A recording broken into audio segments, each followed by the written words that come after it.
In these long nights of the modern world, when your mind is pulled in 100 different directions, by worries, by old memories that have not yet gone to sleep, by nameless questions drifting through you, perhaps you too have wondered, why is it so noisy inside me? In this moment, you do not need to fight that chaos. You only need to let it settle, slowly, the way a lake grows calm when night begins to fall. Tonight, I invite you into another kind of journey, a quiet passage through the most delicate shadows of psychology, where mechanisms of manipulation and subtle cognitive traps reveal themselves not to frighten you, but to help you understand yourself more deeply. As Carl Jung once said, until you make the unconscious conscious, it will direct your life and you will call it fate. Over the next 3 hours, you will be guided by a voice that is soft, slow, low, like a stream flowing through the forest of the unconscious. Allow each idea to unfold gently. Allow every reflection to become a small step toward the stillness you have always been seeking. And then, as the mind begins to soften, you will feel yourself drifting into sleep, in understanding, in peace, and in the quiet, tender light of your own inner world. There are nights when you lie down, close your eyes, and suddenly ask yourself, am I remembering wrongly, feeling wrongly, or am I slowly becoming a stranger to myself? That question may seem to arise from fragility, yet sometimes it is planted in you by a force more invisible, something psychology calls gaslighting. Gaslighting is not an ordinary lie. It is like a slow hand gently turning down the lantern in the chamber of your memories, letting the light fade and fade until you can no longer tell what is real and what is illusion. The manipulator does not only deny the truth, they deny you, the way you feel, the way you remember, the way you understand your own being. And then, with time, you begin to doubt your very existence within your own story. But tonight, instead of seeing gaslighting as a haunting, let us treat it as a doorway, a passage into understanding the architecture of the mind. A journey that lets us see more clearly where light and shadow intertwine within the human soul. Carl Jung once wrote in Ion, "No tree, it is said, can grow to heaven unless its roots reach down to hell." To understand healing, we sometimes must look directly into the wound, into the place where darkness brushes against the heart.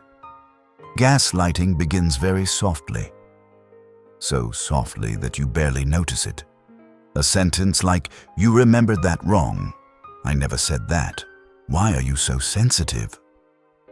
These small things are not enough to raise suspicion, but like droplets falling on the same spot for years, they slowly erode your trust in your own intuition. Those who are gaslit are rarely weak. On the contrary, they are often sensitive, attentive, deeply empathetic, and it is that very empathy that becomes the doorway through which another person steps into the most tender part within. Dostoevsky once wrote in Notes from Underground, "I say, let the world go to hell, but I should always have my tea." In their deepest nature, humans cling to what is familiar, even when the familiar brings pain. Gaslighting exploits exactly that need, the need to keep harmony, the need to trust someone we love, the need not to lose a relationship we once held dear. And gradually, after enough repeated denials, you move from resisting to hesitating, to believing that you yourself are the problem. At that moment, gaslighting reaches its deepest stage. The victim begins to gaslight themselves. They start adjusting their emotions to fit the version of reality the manipulator has crafted. They apologize for things they never did. They feel guilty for reactions that are completely reasonable. They rely on someone else's judgment more than their own inner compass. Freud once said in his essay, The Ego and the Id, The voice of the intellect is a soft one, but it does not rest until it has gained a hearing. No matter how far you are led away from yourself, a part deep within, the intuitive mind, is still waiting to be heard. It speaks softly, like leaves brushing each other in the wind. But once you stop, sit quietly, and listen, you will remember what you had forgotten. You are not insane. You never were. What makes gaslighting truly frightening is not the lies, but the feeling of being severed from your own essence. Yet that very place is also the beginning of rebirth. Imagine your mind as a still lake. Gaslighting is the hand stirring that surface, creating swirling ripples that distort your reflection. But the lake, no matter how disturbed, never loses its nature of stillness. Once no one touches it anymore, the water settles by itself. And so do you. When you step out of that field of manipulation, even if the wounds are fresh, the quiet within you is still there, simply waiting for your return. That journey is not rushed. It unfolds on the nights when you lie down, draw a deep breath, and realize that you are safe. It is the journey of learning once more to trust your memories, your feelings, your intuition. It is the journey of looking into the mirror and recognizing, this is me, not the version shaped by someone else's will. Nietzsche wrote in Thus Spoke Zarathustra, "You must have chaos within you to give birth to a dancing star. The chaos you lived through does not make you weaker. It is the place where your new star is born. The star of clarity, of self-understanding, of a gentle yet resilient strength." And tonight, as you listen to these words, I want you to know something very soft, yet very true. You do not need to understand every piece of your pain in order to heal. You only need to look at it with tenderness. Like an old companion, gaslighting may have made you believe you cannot trust yourself. But the truth is the opposite. Once you begin listening to the voice within, it will guide you back to your deepest self. Let each slow breath lead you home. Let every heartbeat remind you that you are still here, more whole than you think. And as your eyelids grow heavier, as your thoughts begin to fade into the night, you may allow yourself to drift softly, peacefully, because you are entering a space where no one can bend your reality anymore. No one can define you. No one can decree which of your emotions are right or wrong. No one can extinguish your inner light. Only you and the gentle stillness within you hold that power. Sleep in the truth of who you are. And when you awaken, you will realize you never lost yourself. You have simply been finding your way home. There are moments when you awaken to the light within you and realize it has never left, despite all the times reality was bent and reshaped around you. And in that quiet recognition, something strange appears. The darkness in the mind does not only come from someone denying you, it also comes from someone replacing you. Replacing your thoughts, your beliefs, the things you once knew were true. Gaslighting blurs the boundary between real and unreal. But brainwashing is when the entire inner world is repainted in colors that are no longer your own. And so, let us continue our night's journey, slowly, gently, descending into a deeper layer of psychology, shadowed yet full of lessons that can heal. There is a kind of darkness that does not strike with anger, does not use force or screaming, but settles softly, like a thin veil drifting over the mind, layer by layer. That is brainwashing, a process without violence, yet capable of reshaping the entirety of one's inner landscape. Brainwashing does not begin with coercion. It begins with isolation, with separating you from familiar voices, from the people who once reflected you back to yourself, from the beliefs you built through your own lived experience. Nietzsche once wrote in Beyond Good and Evil, "He who fights with monsters should see to it that he himself does not become a monster. In another sense, the line reminds us that when you lose all forms of reflection, when only one voice remains in the dark, you may slowly become the very thing you once resisted. Brainwashing is the art of weakening, not weakening the body, but weakening the spirit, weakening critical thought, weakening the inner light. It begins by making you tired. Tired from lack of sleep, tired from fear, tired from having nowhere left to hold on. When the body is exhausted, the mind becomes soft as wax, and in that softness, a person becomes receptive to any idea so long as it brings a feeling of belonging. Freud observed this in group psychology and the analysis of the ego. The individual gives up his ego ideal and substitutes for it the group ideal embodied in the leader. When you are pushed into isolation, when you no longer trust yourself, you may lean on anyone who stands before you with a voice strong enough, firm enough, confident enough to fill the emptiness inside. Not everyone who is brainwashed is weak. Paradoxically, those most vulnerable to it are often the ones who feel deeply, empathize deeply, or long for a sense of wholeness that life has yet to offer them. Brainwashing exploits the deepest human needs, the need to belong, the need to be understood, the need to be guided, the need for a truth to cling to when the world feels too vast and too chaotic. Pause for a moment.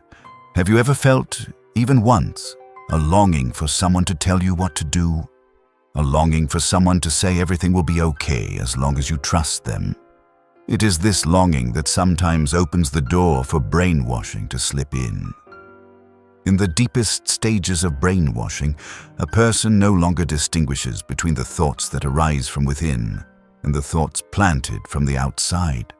They speak words they did not originate. They believe things their former self would have rejected. They fear what once held no threat. They love what once stirred no affection.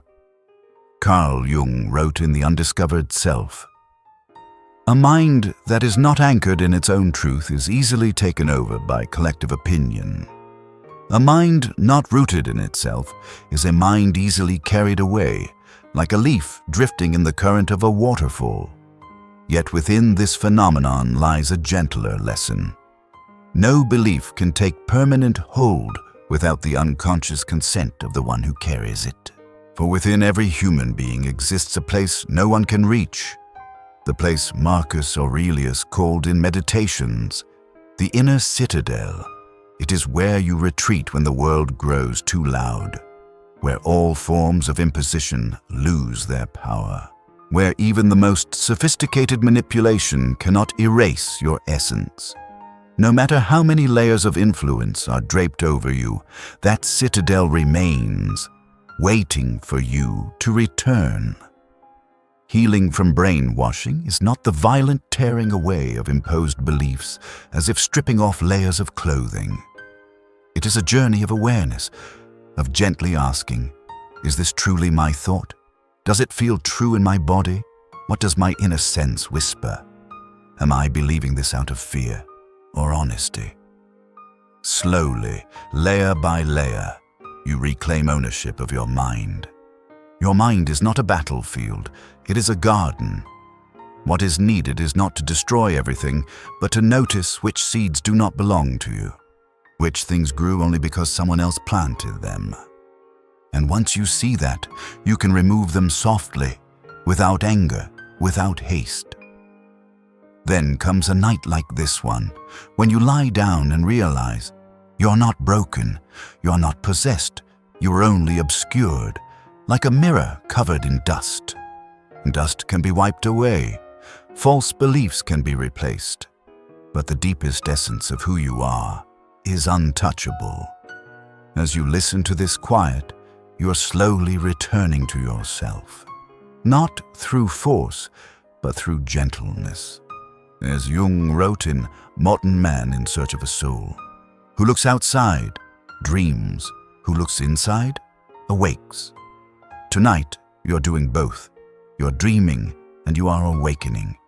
You are moving through darkness to see the light within your own mind. Let the breath slow, let the body soften, let each word drift through you like warm water. You are in the right place, the right moment, the right journey. And no belief, no matter how strong, can ever replace the truth that you belong to yourself. And when you finally understand that the mind can be reshaped through isolation and imposition, you begin to notice something else, something quietly intriguing. Not all forms of control arrive from a cold and shadowed place. Some forms come dressed in light, in gentleness, in warm arms, in words soft and sweet as honey. If brainwashing is the peeling away of your beliefs one fragile layer at a time, then love bombing is the art of covering you with a sky so dazzling that you can no longer see yourself clearly beneath it. So, let us continue our journey tonight. Slow down a little, open your heart a little, and step into the realm where love is not always truly love. There are forms of darkness that do not look like darkness.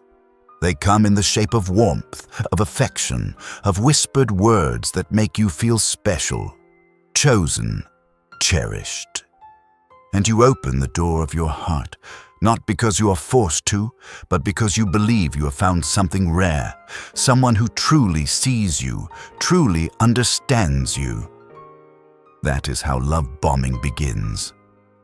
No knocking, no warning. It descends like a shower of blossoms, falling over you endlessly. Sweet messages, gentle compliments, beautiful promises, embraces that seem to erase every wound you ever carried. You believe you are being loved, but in truth, you are being surrounded by love. In this moment, breathe a little slower and let your mind drift like calm water. Nietzsche once wrote in Human, all too human. There is always some madness in love, but there is also always some reason in madness.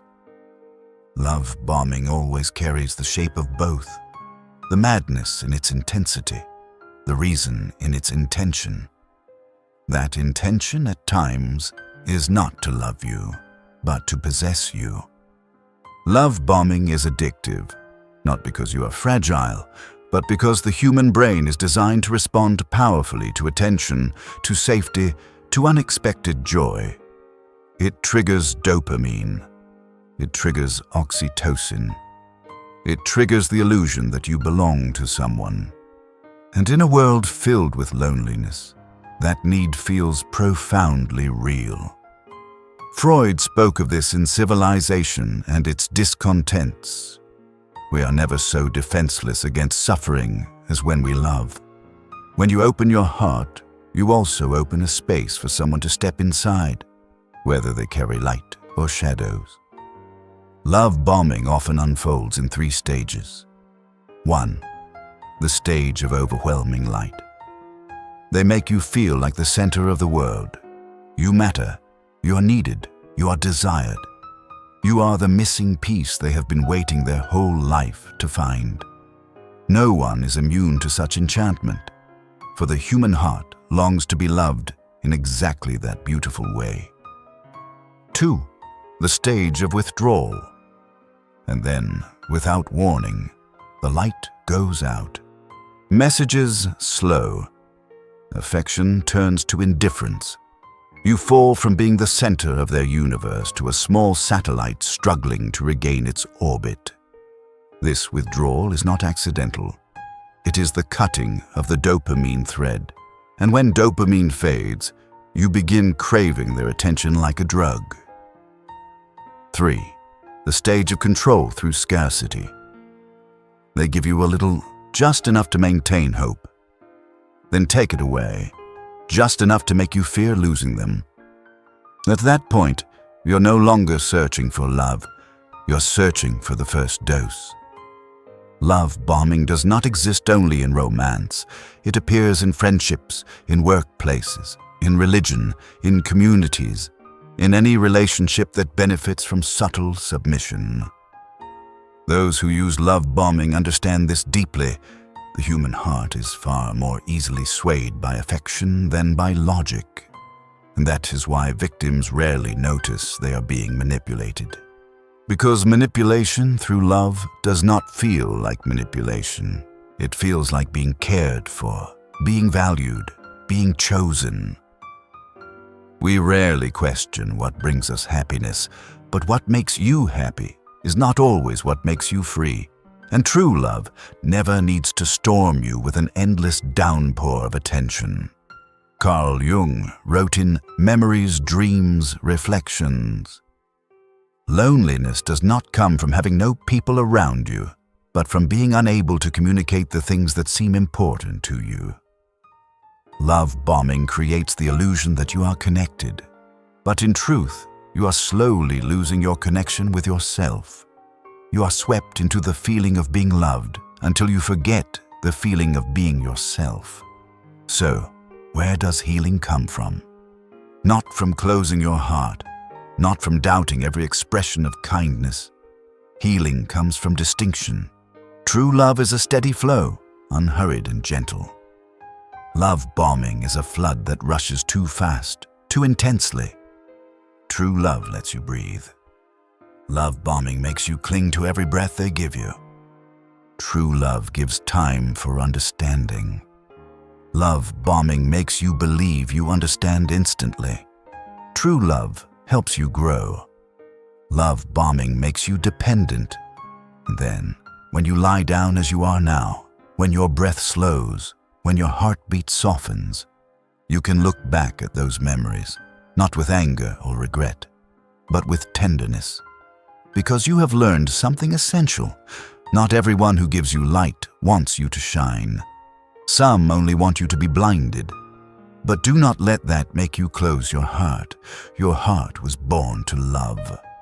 Your love deserves to be met with peace, not with intensity that burns and disappears. Let your body loosen. Let this voice guide you gently into sleep.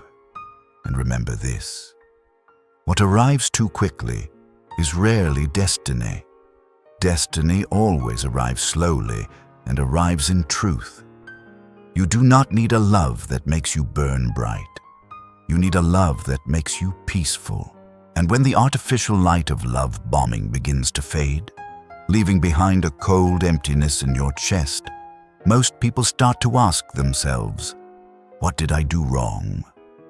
It is the most fragile moment, when you believe that you are responsible for their change, for their silence, for every time your heart was stretched so thin it felt ready to break. From sudden sweetness to sudden withdrawal, the manipulator needs only one small step to secure control, planting guilt inside you. Not real guilt, but guilt so delicately crafted that you mistake it for your own.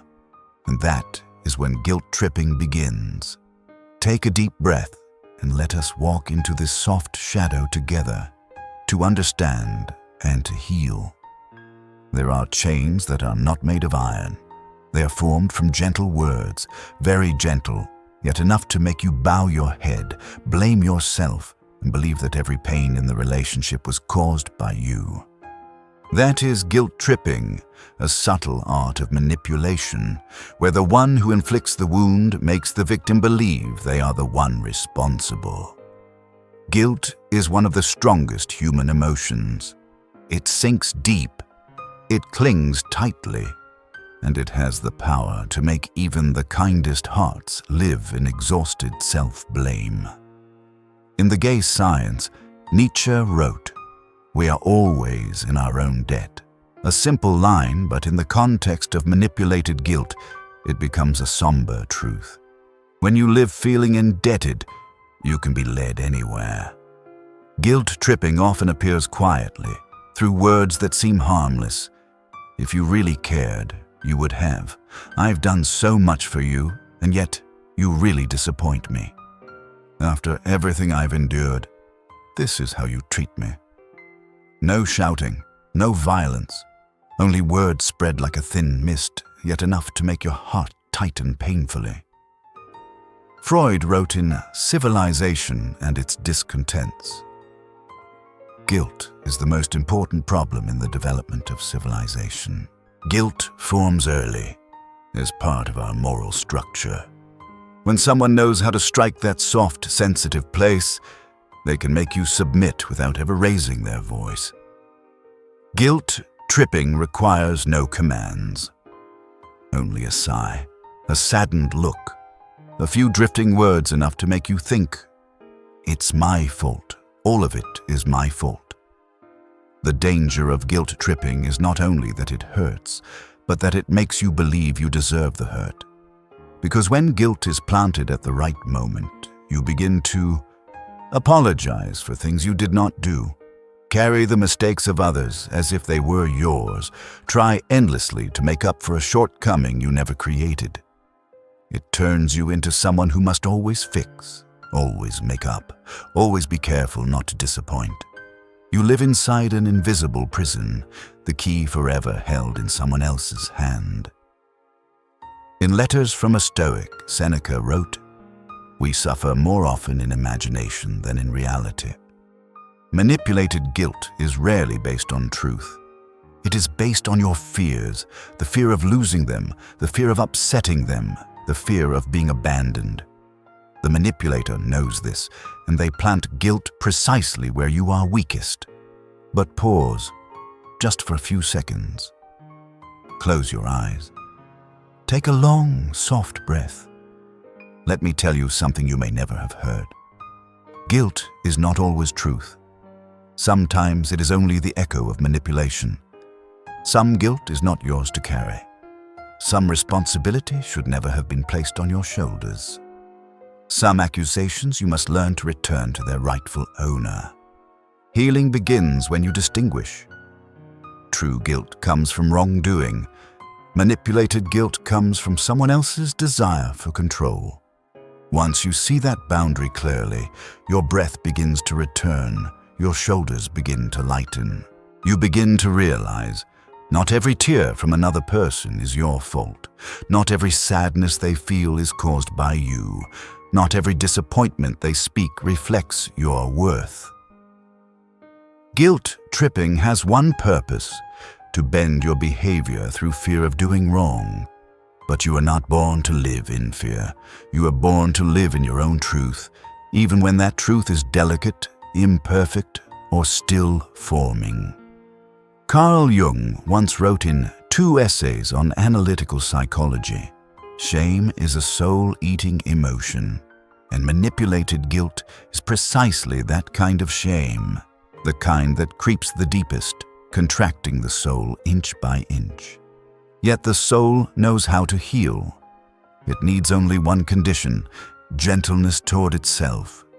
If tonight your heart feels softer, if you recognize the sentences you have carried for too long, the accusations that were never yours, then let this moment be where you gently set them down. Not with anger, not with resistance, but with understanding. You are not wrong. You are never as wrong as they made you believe. You are simply someone who loved deeply, tried earnestly, and at times carried storms that were never yours to hold. Now, let this voice guide you back to the quiet inside. Let your shoulders fall. Let your heart loosen. For guilt that does not belong to you cannot stay with you once you truly see it. Sleep in that lightness. And tomorrow, when you awaken, you will find yourself softer, yet stronger, in a way that is entirely your own. And when you have lived too long beneath the weight of imposed guilt, the mind begins to grow something dangerous. The belief that you must stay. Stay to fix things. Stay to make up for what was never your fault. Stay because if you leave, you will become the terrible person they want you to believe you are. Guilt tripping makes you bow your head. But the dependence that follows, engineered dependence, is what keeps you from standing tall again. If guilt is the rope, then dependence is the lock. A lock crafted so delicately that you do not realize you are imprisoned. And tonight, let us step deeper into this layer of shadow, gently and slowly, as though tracing each quiet breath in a still room. Human beings are not born to be isolated. We grow within community. We see ourselves reflected in the eyes of those we love. We mature through connection, supported by the hands that walk with us through the small steps of life. But because of that very nature, connection can sometimes become the weak point a manipulator exploits. Engineered dependence begins with something that appears harmless. You only need me. Only you understand me. No one else cares about you like I do. Each whispered line creates a sense of intimacy, yet at the same time lays the first stones of a wall that will slowly surround you. Seneca wrote in Letters from a Stoic, "We are more frightened than hurt, and we suffer more in imagination than in reality." And manipulators understand this well. They know that the fear of being abandoned, the fear of being unloved, is among the deepest fears in the human heart. So they begin building that fear, slowly, never in haste. They make you fear losing them more than you desire to stay. They make you believe the outside world is unsafe, that only they understand you, that you are not wanted anywhere else, and little by little, your social world shrinks. Engineered dependence always follows 3 clear steps. 1. Separating you from sources of support. They do not need to forbid you from seeing friends or family. They simply plant soft, ambiguous seeds like, "Your friends are jealous of you. My family doesn't get you. You'd be hurt if you listen to them." They don't close the door. They make you close it yourself. 2. Creating the illusion that they are your only safe place.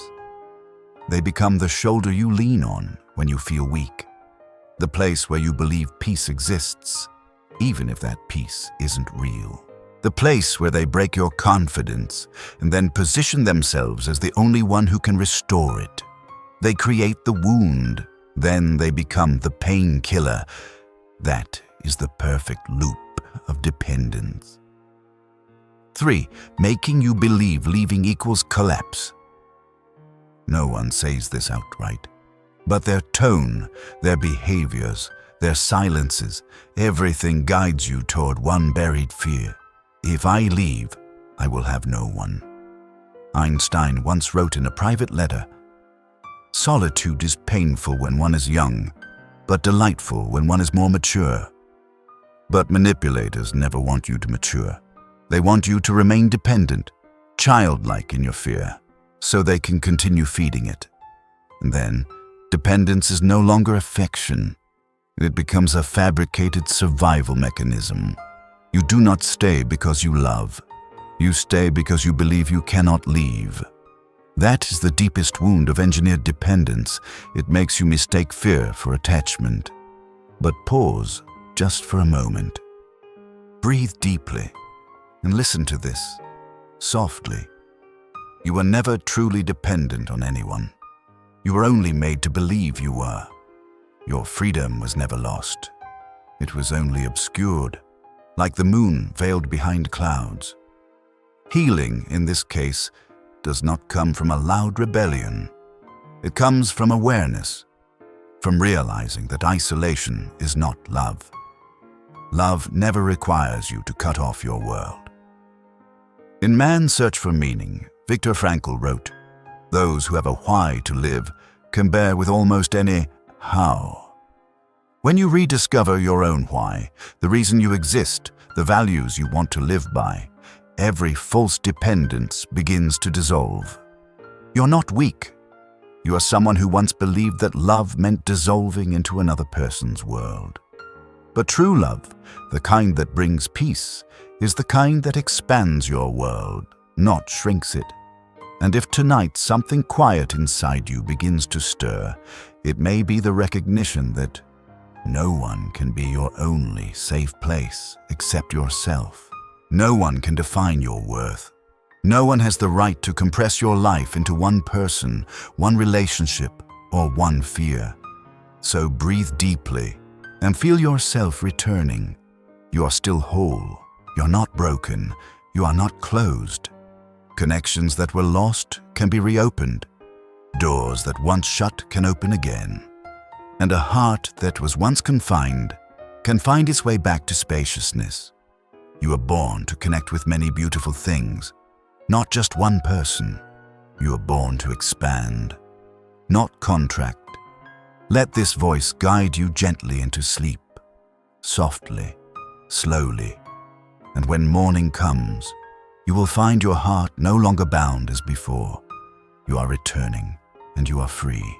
And when dependence has been carefully planted, when the world around you has narrowed until it holds only one person, one relationship, one fragile point of support, what comes next is no longer control. It is paralysis. A quiet paralysis of the mind, where you no longer believe you can change anything, even while the door before you remains open. If engineered dependence is the invisible rope that binds you, then learned helplessness is the moment you stop trying to untie it. Not because you don't want freedom, but because you have come to believe that all effort is meaningless. Let us walk together into this layer of shadow, slowly, softly, as though entering a room filled with the mist of old memories. There are cages not made of metal bars. They are made of experience, experiences of repeated failure, of trying without being acknowledged, of doors that once opened but from which you were pulled back before you could step through. Slowly, disappointment moves from something outside you to something living within you, and you begin to believe trying won't change anything. The concept of learned helplessness was described by Martin Seligman in a famous experiment. Dogs were tied in a confined space and given mild electric shocks, with no way to escape. Later, when the door was opened, they stayed where they were. Not because they didn't see the way out, but because they had learned hopelessness. The human mind works in the same way. Nietzsche wrote in Twilight of the Idols, "He who has a why to live can bear almost any how. But when the why is eroded, when meaning is taken away bit by bit, a person loses the reason to rise." Learned helplessness is not weakness. It is the consequence of enduring too many wounds, too closely spaced. In toxic relationships, this process unfolds quietly. 1. You are punished for expressing yourself. A differing opinion is dismissed. A simple need is mocked. A moment of resistance is labeled irrational. Your body remembers that pain, and the body always avoids repeating hurt. 2. Every attempt to improve is invalidated. You try to talk. You try to repair. You try to bring peace. Yet each effort is twisted into proof that you are the problem. When effort is punished, you stop trying. 3. A new belief forms. I cannot escape. And this is when the cage is complete. No lock, no closed door. Only your belief that there is no way out. Sigmund Freud wrote in Beyond the Pleasure Principle, "Unpleasurable experiences that repeat themselves reveal a compulsion to suffer. When suffering repeats, it becomes familiar. So familiar that people stay with it simply because they no longer believe in change. That is the cruelty of learned helplessness. It turns pain into normal. Ask yourself, how many times have you stayed in a situation that hurt you, just because you thought there were no other options? How many times have you abandoned the chance to leave, simply because you believed you weren't strong enough? How many times have you remained in a relationship not out of love, but because you were too tired to walk away? None of these moments were your fault. They were not signs of weakness. They were not proof of lack of will. They were the result of experiences that taught you to believe that the open doors before you were not meant for you. But there is one thing manipulators cannot control. The mind can learn again. just as it once learned helplessness. Frankl wrote in Man's Search for Meaning, "Everything can be taken from a man, but one thing, the last of the human freedoms, to choose one's attitude. Even if you once learned to feel powerless, you can learn again to stand. Not through grand gestures, not through dramatic rebellion, but through the smallest movements, a single deep breath, a moment when you dare to say no, a morning when you rise earlier than you thought you could, a quiet belief that you deserve freedom. These small things do not break the cage instantly, but they loosen the false belief that you must remain inside it. Let tonight be the moment you begin to open the cage, as not with action, but with awareness. Imagine this. A door is open. Soft light enters the room. You stand at the threshold. You don't need to step through yet, only to look at it. Look long enough for your mind to remember that exits exist. You are not the dog in the experiment. You are human, a mind capable of healing, creating, rising out of darkness. You are not broken. You were simply taught wrongly, and now you are learning again. Breathe slowly. Let each word dissolve into the gentle tide of your thoughts. Let peace seep into you like night air. You're not helpless. You have never been helpless. You're only now opening your eyes, slowly, tenderly, to see the door you once believed you could not walk through. Sleep in this recognition. For tomorrow, when you awaken, you will carry with you a new belief, a small, quiet belief, yet strong enough to change a life. I can. And when someone has lived too long and learned helplessness, too long inside a cage they believe they cannot escape, what happens next is one of the mind's strangest defenses. When you cannot leave, when you cannot fight, when you no longer believe you can change your fate, the mind begins searching for another way to survive. It starts adjusting your emotions, starts rationalizing the pain, starts painting shadows with softer colors, so that staying becomes just a little easier. This is the moment when a strange, yet familiar phenomenon begins to emerge in many wounded hearts. Stockholm Syndrome. The syndrome of loving the one who cages you. Let us continue now, very slowly, as though opening a door into the deepest chambers of the soul. There are relationships that outsiders look at and see only harm, only violence, only anguish. But those on the inside see something entirely different. They see affection. They see attachment. They see they're trying their best. They see only, I understand them. They see if I stay, they will change. And they stay, not because it doesn't hurt, but because the mind begins to rationalize the pain in order to survive it.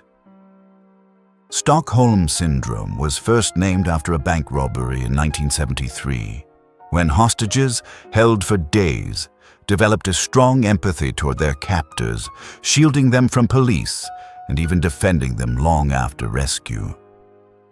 But this syndrome does not live only in the dark corners of crime. It lives in quiet homes, in relationships, in families, in friendships, and even in workplaces. The human psyche has a peculiar mechanism. When you cannot escape the source of harm, you begin to bond with it to feel safe. Nietzsche once wrote in Thus Spoke Zarathustra, "One must still have chaos in oneself to be able to give birth to a dancing star, but the chaos of Stockholm Syndrome does not give birth to stars. It gives birth to invisible threads tying the heart to the very one who caused its pain." Why do victims bond with the one who harms them? There are three deep mechanisms. 1. The mind confuses violence with protection. The one who harms you may wound you in one moment, then hold you the next, saying they just got angry or just want what's best for you. This contradiction creates a form of emotional addiction where pain and comfort intertwine, making them the only person who both terrifies and soothes you. Freud called this in Beyond the Pleasure Principle, the repetition compulsion, the tendency to return to painful experiences because they have become familiar. 2. Loneliness makes the heart cling even to thorns. When others drift away, when friends grow distant, when family is silenced, when the world shrinks until only one person remains, the human heart will cling to whatever is left, even if it hurts. Jung once wrote in Memories, Dreams, Reflections, "Loneliness does not come from having no people around you, but from being unable to communicate the things that seem important to you. And when only one person allows you to express yourself, you begin to believe they are everything." 3. The victim believes they deserve the violence. After gaslighting, guilt-tripping, and engineered dependence, victims begin to believe they are the cause of everything, that they put up with me more than anyone else would, that I should behave better, that I'm not good enough to be loved in any other way. When self-worth is eroded, people love what they think they deserve, even if it is pain. One crucial thing about Stockholm Syndrome: victims do not love the abuser because they are foolish. They love because it is the only way to keep from collapsing. It is the mind's most delicate survival mechanism, turning the threat into a protector, softening fear, keeping the inner world from shattering. Humans will do anything to survive, even love what hurts them. But you are not bound to this mechanism forever. The human heart can learn again, as it once learned helplessness, once learned dependence, once learned to love in the wrong way. You can learn to love yourself again. Healing begins with one small thing: recognition. Recognizing that love is not always love. Recognizing that the gentleness of the one who harms you is not care, but the intermission between the violence. Recognizing that warm moments do not erase the wounds, and most importantly, recognizing that your heart deserves love that does not require you to sacrifice your safety. In Man's Search for Meaning, Viktor Frankl wrote, "When we are no longer able to change a situation, we are challenged to change ourselves." Stockholm Syndrome always begins with powerlessness, but it ends when you change the story you tell about yourself. Not by fighting someone, not by leaving immediately, but by changing the truth within you. You are not weak, you're not broken, you're not someone who deserves pain. You're someone who has lived in darkness for so long that light has begun to look frightening. Breathe deeply, softly. Let your heart settle like a still lake when the wind falls asleep. Allow this gentleness to reach you. You have the right to a love that does not hurt you. You have the right to be free from attachments shaped by fear. You have the right to step out of an emotional cage, even if your mind once taught you to stay. Sleep in this realization. For when you awaken, you will rise with a new softness, a new freedom, and a whisper from your own soul. No one is my captor anymore. And when you have lived in a relationship where pain is painted as love, where fear is renamed attachment, where the heart learns to love its captor as a way to survive, something else begins to happen.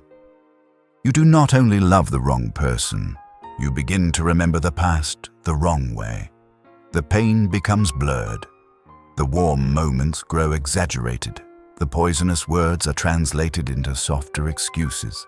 And the times you cried gradually turn into, "I was just too sensitive." Your memories are no longer memories. They become stories edited by the very one who wounded you. And that is the next step, the deepest, most intricate layer of control. Memory manipulation. Let us go deeper now, very gently, as though opening the page of an old book in a dim room where memories sleep beneath a thin layer of dust. Human memory is not a tape recorder. It is a stream, soft, flexible, able to change direction with even the slightest touch. The manipulator knows this well. They know that to control you today, they only need to change how you see yesterday. For humans make decisions based on what they remember. If memory is distorted, your entire life can be steered elsewhere. In The Interpretation of Dreams, Freud wrote, "Memory is not a passive receptacle, but an active reconstructive process. And it is precisely this reconstructive nature, this ability to rebuild itself, that opens the door to manipulation. Memory is not fixed. It is rebuilt each time we recall it.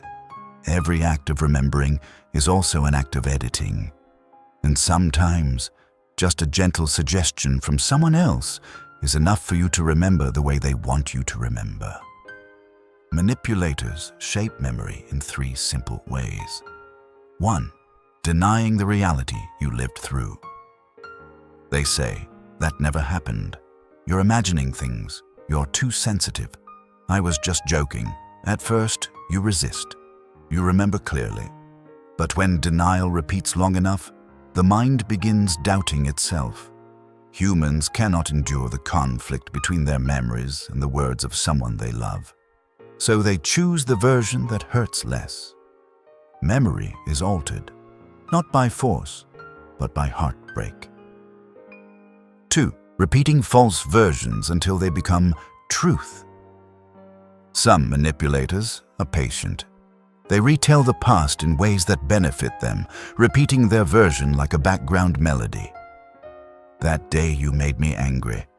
I did so much for you. Have you forgotten? Last time it was your fault, not mine." At first you argue, then you fall quiet. Eventually, you accept. Friedrich Nietzsche once wrote in Beyond Good and Evil, "The more abstract the truth you wish to teach, the more you must seduce the senses to it." A memory retold with enough emotion, enough confidence, enough detail can be more persuasive than truth itself. 3. Suggesting new meanings for what happened. Memory manipulation is not only about altering events. It is about altering the meaning of events. They say, "I did that because I care about you. I raised my voice because I was afraid of losing you. Everything I did was for your sake." And suddenly, the thing that hurt you becomes the thing that proves they love you. Truth is repainted with illusion, and you see the past as though through a retouched picture. But even so, there is something important you need to know. No one can truly possess your memories once you begin listening to the truth within yourself. The real memories do not vanish. They are simply covered by a thin mist. And with just one quiet moment, like tonight, you can touch them again. Try this with me. Close your eyes for a moment and return to a memory you once doubted. No judgment, no right or wrong. Only ask yourself gently, what did my body feel then? The body always remembers the truth, even when the mind has been led astray. When you recall the feeling, you will see what you could not name before. Memory manipulation makes you remember the wrong person, remember the wrong events, remember the wrong truth, and remember the wrong version of yourself. But healing is not about remembering every detail. It is about allowing yourself to trust your true feelings again. Jung once said in The Undiscovered Self, "Your vision will become clear only when you can look into your own heart." True memory does not live in the mind. It lives in the heart. Let me tell you something gentle yet deeply true. No memory belongs to someone else. Your memories always belong to you. They may distort the story. They may repeat false versions. They may assign you feelings that were never yours. But they cannot erase the layer of truth lying at the bottom of your soul. All you need is to pause, take a long breath, and ask yourself, was I happy then? Was I at peace? The truth will rise, not loudly, not painfully, but quietly, like moonlight settling on a still lake. Tonight, as you lie down, let your true memories return to you like distant whispers. Not to blame anyone, not to reopen wounds, but simply to bring you back to yourself. A self that has never been truly distorted. Relax your shoulders. Let your breath slow. Allow your mind to drift toward sleep as though through a door opening into your deepest truth. And when you awaken, you will carry with you a new feeling, light, gentle, clear, because you will know this. No one can write your past for you anymore. The pen is back in your hand. And when your memories have been blurred, when what you once knew as truth has been bent into the shape someone else prefers, when the true colors of your past have been replaced with shades they chose, then something else begins to happen. Quiet but powerful. When they can no longer persuade you with logic, can no longer hold you with distorted memories, can no longer bind you with their twisted form of love, they turn to the most primal, fundamental force in the human mind. Fear. Nothing stops thought as quickly as fear. Nothing shuts down reason faster than threat, and nothing binds more deeply than the sense that danger is near. Let us step into this next chapter, as though walking into a dark room where your heartbeat echoes louder than the wind. Human beings have lived by fear since ancient times. Fear of the dark, fear of beasts, fear of death, fear of the uncontrollable. Fear once kept us alive. But that same fear, when touched in the right place, can turn us into servants. In Otherwise Than Being, Emmanuel Levinas wrote, "Fear for the other, fear for oneself. Every fear reveals our fragility. Fear reveals our softness. And when that softness is exploited, it becomes a weapon. Fear-mongering operates simply. They make you fear something and then stand before you as the only one who can protect you from the thing they themselves created. They invent the danger, then become the shelter. It is the oldest circle of manipulation, the most subtle, the most effective. There are 4 kinds of fear manipulators use. 1. Fear of loss. Not loss of money or possessions, but loss of a person.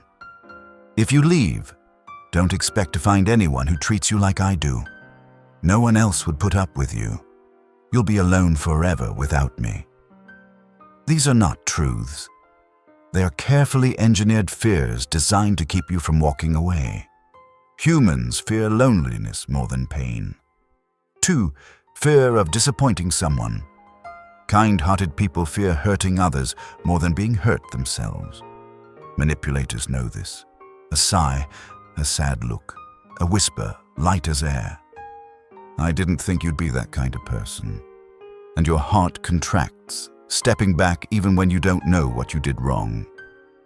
Nietzsche once wrote in The Dawn, "What was silent in the Father speaks in the Son." So many of our fears belong not to the present, but to old shadows. Parents, childhood, wounds long buried. And manipulators know how to press exactly where those old bruises lie. 3. Fear of punishment. Punishment is not always shouting or violence. Sometimes it is prolonged silence, emotional withdrawal, the coldness in a voice, a door closing when you need to be heard. The most effective punishment is the one no outsider can see. It makes you fear being wrong, fear displeasing them, fear losing the fragile peace you're struggling to maintain. 4. Fear of a future without them. They say, "I'm the only one who's on your side. The world out there is cruel. You wouldn't survive without me." When someone has already stripped you of your true memories, your sense of worth, your confidence, planting fear of the future is easy.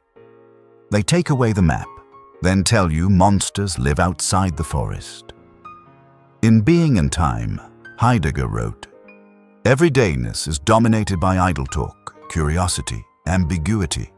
Fear blurs thinking, makes danger and illusion indistinguishable. Fear makes us smaller. And when we become small, someone else can stand over us. The most crucial truth is this: when humans are afraid, they stop thinking logically. The brain switches into survival mode. Only two choices remain: flee or submit. If fleeing seems impossible, or if you've been led to believe it is, then submission becomes the only path. That is the moment fear-mongering succeeds. No locked doors, no chains, only fear. But there is something manipulators always underestimate. Fear cannot bind a heart that has awakened. Fear is strong, but awareness is stronger. Viktor Frankl wrote in Man's Search for Meaning, "Between stimulus and response there is a space. In that space is our power to choose. When you see fear, name it, trace its origin. Only then do you realize you have a choice. You do not have to run. You do not have to submit. You only need to stand still for a moment and recognize that the fear stirring inside you is not yours. It belongs to the one trying to control you. Tonight, as you relax your body and let your breath carry you gently toward the drifting edge of sleep, let a soft truth touch you. You do not have to live beneath the shadow of fear. You do not have to shrink so someone else can feel larger. You do not have to tremble so someone else can feel powerful. Fear once protected you, but now you no longer need it. You're stepping into a light your mind has forgotten for a long time.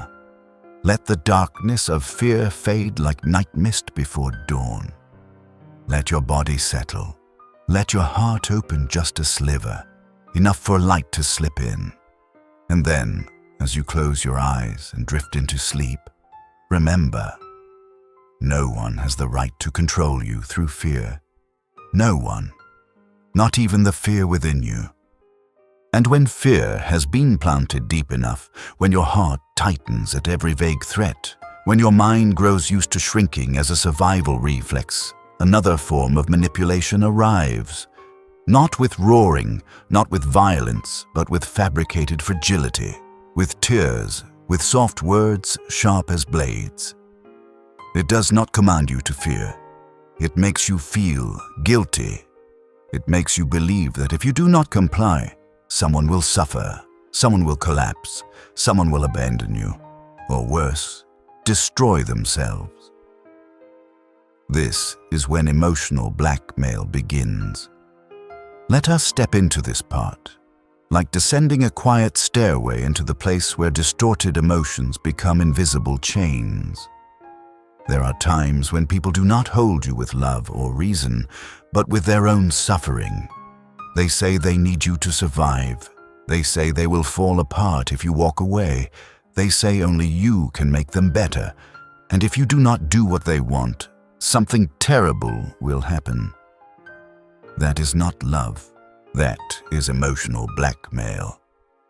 In Beyond Good and Evil, Nietzsche once wrote, "There is no love that does not know its own cruelty. Every love can bring pain, but emotional blackmail is when pain is used as an instrument, a weapon to force your obedience. It does not strike your logic. It strikes your compassion, the most beautiful part of you." Emotional blackmail operates on a simple formula. If you don't do what I want, you will make me suffer, and it will be your fault. That is how they turn their needs into your responsibility. There are 4 forms of emotional blackmail most commonly used, each one a hook that clings to the mind. 1. The threat of loss. They say, if you leave, I'll die. If you don't do this, I'll disappear from your life. I'm the only one who needs you. How can you abandon me? They don't threaten you directly. They threaten themselves, and then make you frightened on their behalf. The fear of losing someone is one of the strongest chains. 2. The threat of emotional suffering. Not violence, but despair. I'm too sad. I can't take this anymore. You hurt me so much. No one treats me as badly as you do. They make you believe their happiness depends on you and their suffering is your fault. 3. Shifting responsibility onto you. This is the most crucial shift. It is not that they are hurting you, but that you are hurting them. If you loved me, you'd understand. You made me do this. You're forcing me to feel this way. Freud described this in group psychology and the analysis of the ego. We feel guilty when we have displeased the person we depend on emotionally. Once you've been led into dependence, even a gentle accusation can make you collapse. 4. Promising peace if you obey. Emotional blackmail always has two sides. Threaten you if you refuse. Soothe you if you comply. A perfect cycle. Pain, guilt, submission, temporary peace. And then repeat. What makes emotional blackmail especially painful is this. It harms the kindest people the most. Only those with deep compassion can be controlled through emotion. The indifferent cannot be emotionally blackmailed. They do not care enough to feel guilty. Manipulators always choose soft hearts, not to love them, but to squeeze them. But pause for a moment and let me say this softly. You are not responsible for saving someone from pain they create for themselves. You're not their lifeline. You are not their scapegoat. You are not the flotation device for a ship sinking by its own steering when they are the one guiding it into the rocks. You are human. You have a heart, but you also have limits. In Man's Search for Meaning, Viktor Frankl wrote, "When we are no longer able to change a situation, we are challenged to change ourselves. You cannot heal someone who does not wish to heal. You cannot carry the burden of someone who refuses to set it down. You cannot maintain peace for someone who lives on chaos, but you can change how you see yourself. You are not the cause of their pain. You are not the solution to their life. You are not the reason they hurt or threaten. You are simply the one they wish to control." Relax your shoulders. Let your breath grow lighter. Let every word here dissolve into you like droplets falling onto a quiet lake. Their pain is not your responsibility. Their emotions are not a debt you must repay. Their happiness is not your obligation. You have the right to walk away. You have the right to say no. You have the right to protect your own peace, even when someone tries to convince you that doing so is selfish. It is not selfish. It is self-respect, and self-respect is always the end of emotional blackmail. Now close your eyes, feel your breath rise and fall, and remember one soft truth. Love never demands that you sacrifice your emotional freedom. Never. Let peace drift into you. Let sleep settle over your mind like a gentle blanket. And when you awaken, you will carry a quiet truth within you. You owe no one your emotions. And when someone has learned to wield guilt against you, to grip you with fear, to bind you with their own despair, there is another step that almost always emerges. More subtle, quieter, but far more wounding than anything they have done before. It is when they stop manipulating what you feel and begin manipulating what you believe about yourself. There is a form of control that uses no violence, no anger, not even distorted affection. It uses the tiny, tender weaknesses you once hid deep within your soul. And that is when weaponizing insecurities begins. Let us enter this chapter as though touching the most delicate places of the heart, the places even you rarely dare to face.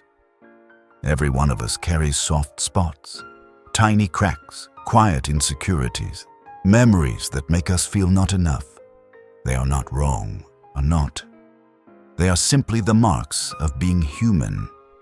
But some people do not touch these soft places to heal them. They touch them to control. In Thus Spoke Zarathustra, Nietzsche wrote, "All truly great thoughts are conceived while walking. And perhaps, as we walk alone through our inner landscapes, we realize that insecurities follow us like shadows. The frightening part is not that we have insecurities, it is that someone may learn to turn them into weapons. Weaponizing insecurities begins with observation. The manipulator watches closely, not to understand you, but to find the cracks. They notice how you wilt at even a gentle criticism. They notice the way your eyes dim at the mention of your past. They notice the words you use to describe yourself. They notice the fear in you when you're not validated. And then they turn each of these into levers. They do not need to shout. They do not need to attack directly. They only need to plant a tiny sentence. Everyone likes you except you. If you were a bit smarter, things would be different. Everyone sees this weakness in you, except you. These words glide across the skin like a blade, so light you think you're unscathed, yet deep enough to make you bleed without knowing when the cut began. Freud once wrote in The Ego and the Id. The ego is first and foremost a bodily ego. Our sense of self is shaped by how we feel ourselves to be. So if someone reshapes those feelings long enough, we begin to tremble. And when confidence shakes, the manipulator slips in. There are 3 steps they use to weaponize insecurity. 1. Reopening old wounds. Manipulators know the past is the softest place to touch. They bring up old stories, not to heal, but to remind you that you are flawed. You've always been like this. Everyone sees what's wrong with you, only I dare to say it. They don't fix you. They make you feel you need them to be better. 2. Lowering you through backhanded praise. This is the most delicate technique. I'm praising you, but you still have a long way to go. You're good, but not as good as others. I believe in you, even when nobody else does. They trap you in the emotional snare of seeking validation from the very person who diminishes you. 3. Turning their approval into your purpose. When insecurity grows heavy, you begin striving to prove yourself, not to the world, but to them. You try to please them. You try not to disappoint them. You try to become good enough in their eyes. That is their victory. No force, no threats. You reshape yourself to fit their expectations. In The Undiscovered Self, Carl Jung wrote, "Until you make the unconscious conscious, it will direct your life and you will call it fate." Insecurity, when unseen, guides us like an invisible hand. The manipulator merely extends that hand with their words. When insecurity becomes unconscious, you start believing your obedience is a choice, but in truth, it is the reaction of a heart unaware it is being controlled. Yet there is something manipulators never understand. Insecurity is not a weapon. It is a soft part of the human heart, and softness can heal. When you look directly at your insecurity, gently, without judgment, it can no longer be used against you. When you admit you are imperfect, with kindness, no one can wield your imperfections to harm you. Close your eyes for a moment and name one insecurity of yours, not with shame, but with a whisper of compassion. Perhaps you feel insecure about your appearance. Perhaps you fear you are not good enough. Perhaps you fear abandonment. Perhaps you were once compared, belittled, or dismissed. Hold these parts of you as though holding a child who has cried for too long. You do not need to fix them now. You only need to acknowledge, perhaps I have been too hard on myself. When you learn to embrace your insecurities, no one can use them to control you. True love does not strike your weak spots. It supports them. It touches the places where you hurt most without hurting you more. In Letters to a Young Poet, Rilke wrote, "Let everything happen to you, beauty and terror." Just keep going. No feeling is final. No insecurity is final. No self-doubt is fate. Each is only a moment you're passing through. Tonight, as your body softens, as your breath grows long and light, as your heart finds a rare quiet, let a gentle truth rest upon you. Your weaknesses are not burdens. They are not tools for someone else to exploit. They are doorways into deeper understanding of yourself. Sleep in that softness. For when you awaken, you will carry a profound knowing. No one can make you chase their approval when you have already learned to accept yourself. And when someone has already used your insecurities as a key to enter the deepest part of your heart. When they have made you doubt yourself, question your worth, and search for approval from the very person who hurt you. There is another step manipulators often take, so subtle that it no longer feels like an attack, but like a psychological game crafted with intention. A game in which you are no longer facing one person, but a third presence. Not to support you, not to help you, but to create rivalry, to make you feel inferior, to make you fight for a place that was meant to be yours. This is the moment triangulation emerges, and it pulls you into a shadowed space as delicate as holding a candle up to a mirror with 3 faces. Deep within, every human being longs to be seen, to be known, to be loved, to feel enough, to feel special in the eyes of the one they care for. The manipulator understands this, but instead of cherishing it, they turn it into a tool. They no longer belittle you directly. They introduce another person into the frame, a third shadow slipping quietly into the picture. A name, a compliment meant for someone else, a casual comparison, a story about someone better than you, and your heart begins to shrink. In Thus Spoke Zarathustra, Nietzsche wrote, "You must learn to love yourself, then you will have to bear no rival. But when we do not yet love ourselves enough, even the faintest shadow of another can shake our inner world." Triangulation does not need real betrayal or a real third person. It only needs the idea of one, an unseen rival, a name repeated a bit too often. They mention someone else in ways that make you feel less. She understands things better. My ex always knew what I liked without me saying. That friend always supports me unconditionally. These are not compliments for others. They are velvet-wrapped knives drawn gently across the insecurities you try so hard to hide. They create comparisons you cannot win. The person they speak of is not real. They are an idolized, perfect version designed to make you feel lacking.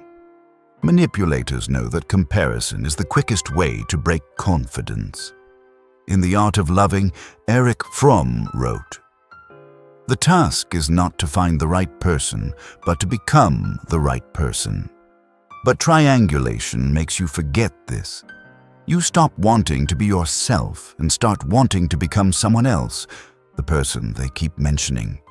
They make you feel you must compete to keep them. Triangulation is not about betrayal. It is about control.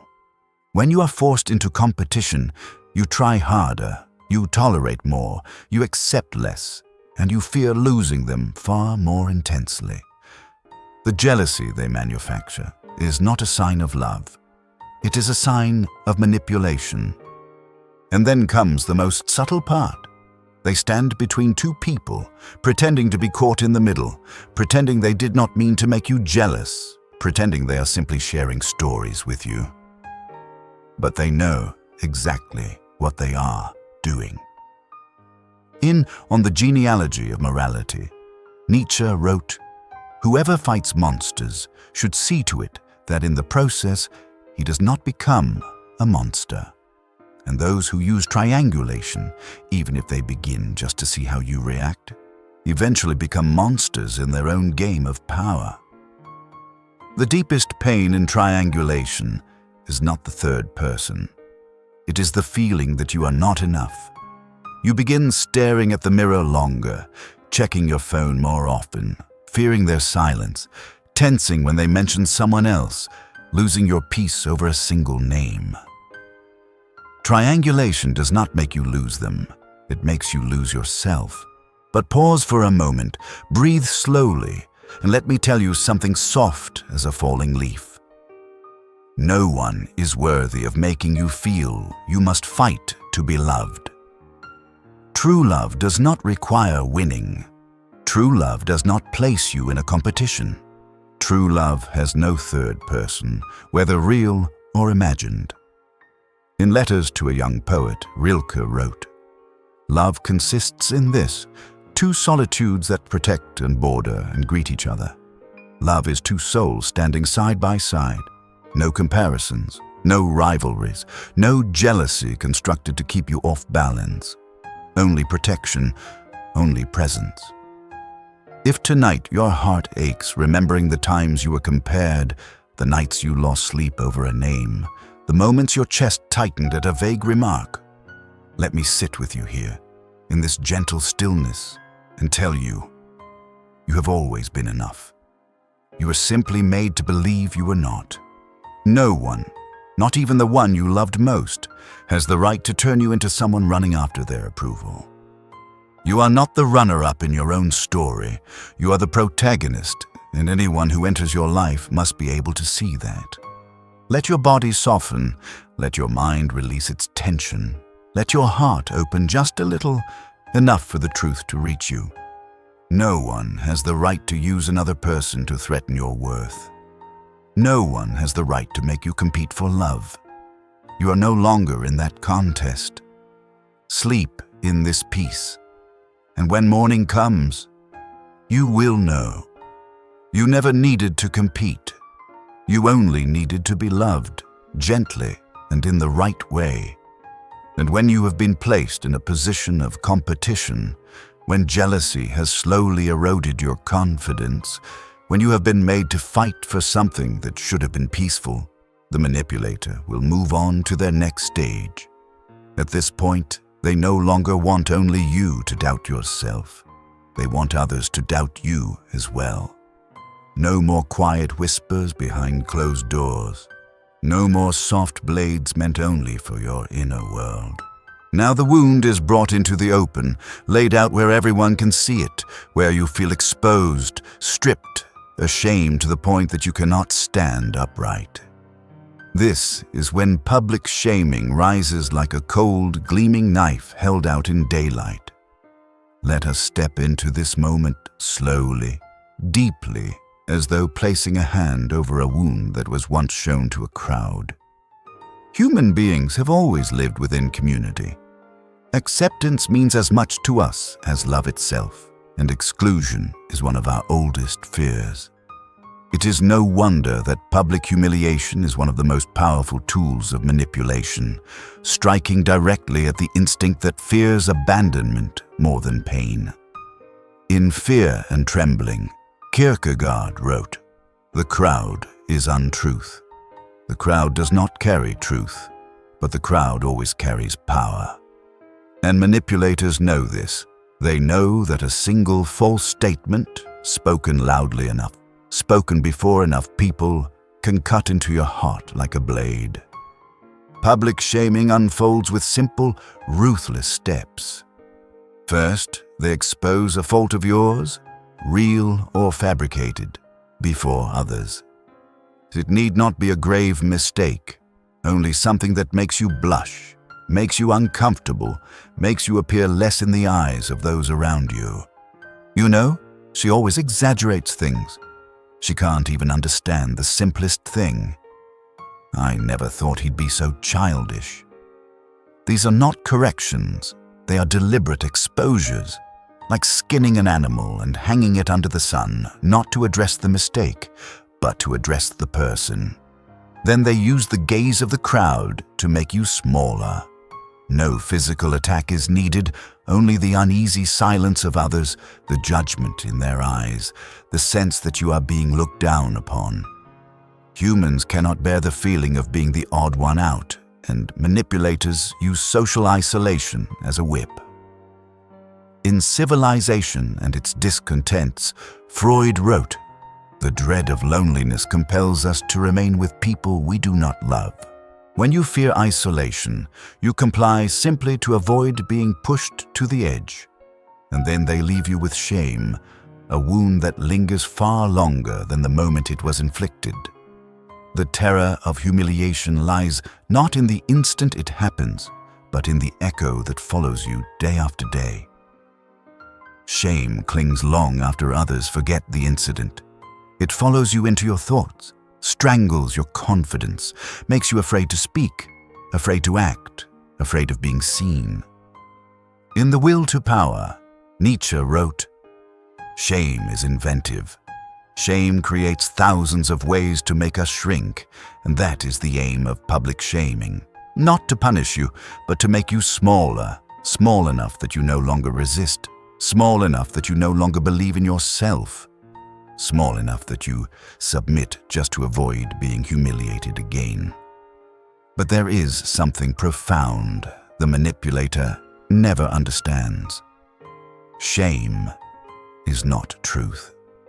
It is merely an emotion, and emotions, like drifting clouds, cannot hide the sun forever. Pause for a moment, breathe slowly, and let me remind you of something you may have forgotten. You are not what others say about you. You are not the moment you were exposed. You are not the shame someone tried to plant inside you. You are the one who lived through all of that, and you are still here, stronger than you think. How does one heal from public shaming? Not by erasing memory, not by convincing the crowd, not by seeking revenge. Healing begins in a far deeper place, where you remember your true worth, a worth untouched by any gaze. In Meditations, Marcus Aurelius wrote, "The opinion of 10,000 men is of no value if none of them know anything about the subject. The crowd does not understand you. So why should you live according to their judgment? Imagine tonight, in this quiet, that you sit in a room lit only by a candle and your own breath. No crowd, no mocking laughter, no judging eyes. Only you and your truth.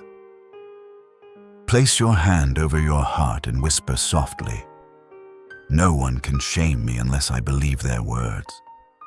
Shame does not arise from what they say. Shame arises when you believe they are right, and tonight you can begin returning their words, like returning objects that were never yours. Let your shoulders soften, let your breath grow deeper, let your heart open just a little to let peace enter. You're not isolated anymore. You're not judged anymore. You're not reduced anymore. You are simply returning to yourself, a version of you that never needed the crowd to exist. Sleep in this quiet. And when you awaken, you will carry this truth with you. No one has the right to make you ashamed of who you are. No one. And when shame has already made you smaller, when public judgment has taught you to fear making another mistake, when you curl inward like a leaf folding into itself in the wind, something strange often happens. The manipulator suddenly changes tone. No more attacks, no more threats, no more mockery. They become gentle again, gentle the way they were in the beginning when you still believed they were a safe place. A message checking in, a delayed apology, a soft sentence saying they miss you. A beautiful memory brought up again, a promise whispered as this time will be different, and your heart, already tired, already wounded, begins to tremble with an old hope. This is when one of the strongest manipulative techniques appears. Hoovering, the act of pulling you back into the toxic cycle. Let us step into this part as though watching the last flickering light in a room that has only just gone dark. Hoovering takes its name from the Hoover vacuum, a fitting metaphor for how manipulators suck you back in the moment you try to escape. But they don't pull you in with force. They pull you in with hope, with the things you once wanted, with the things you once lacked, with the things you once believed were real. In Beyond Good and Evil, Nietzsche wrote, "Hope, in reality, is the worst of all evils because it prolongs the torments of man. Hope keeps people alive through darkness, but when placed in the wrong hands, hope keeps you living inside that darkness." Hoovering happens only when you have left or are about to leave. Manipulators do not want you free, not because they love you, but because your departure means they lose a source of energy, of power, of someone they can control. So they switch strategies. They were cold, now they are warm. They were blaming you, now they apologize. They ignored you, now they return as if nothing ever happened. Hoovering takes many forms, but its most subtle shapes are three. They revive your most beautiful memories, saying things like, "I miss when we laughed together. No one understands me like you do. If only we could go back to when everything was good." These words are not meant to repair. They are meant to revive emotion so that you forget how many wounds came attached to those memories. Freud wrote in The Interpretation of Dreams, "Memory is a complicated process of wishful reconstruction." Hoovering exploits exactly this. When a beautiful memory is placed on the scale, reality becomes easy to forget. Then comes the apology that never leads to change. Strategic apologies, not genuine ones. "I was wrong. This time will be different. I've been thinking I shouldn't have treated you like that. Just give me one more chance." They apologize not to transform, but to tempt. They want you to love the hope and forget the facts. Finally comes weakness, the most dangerous form of hoovering. "I can't live without you. I'm falling apart. I need you. If you leave, I lose everything." They know your heart is soft. They know you feel deeply. They know you fear causing pain. And they turn your compassion into the chain that keeps you close. Manipulators are not strong. They simply know how to act weak at the right moment.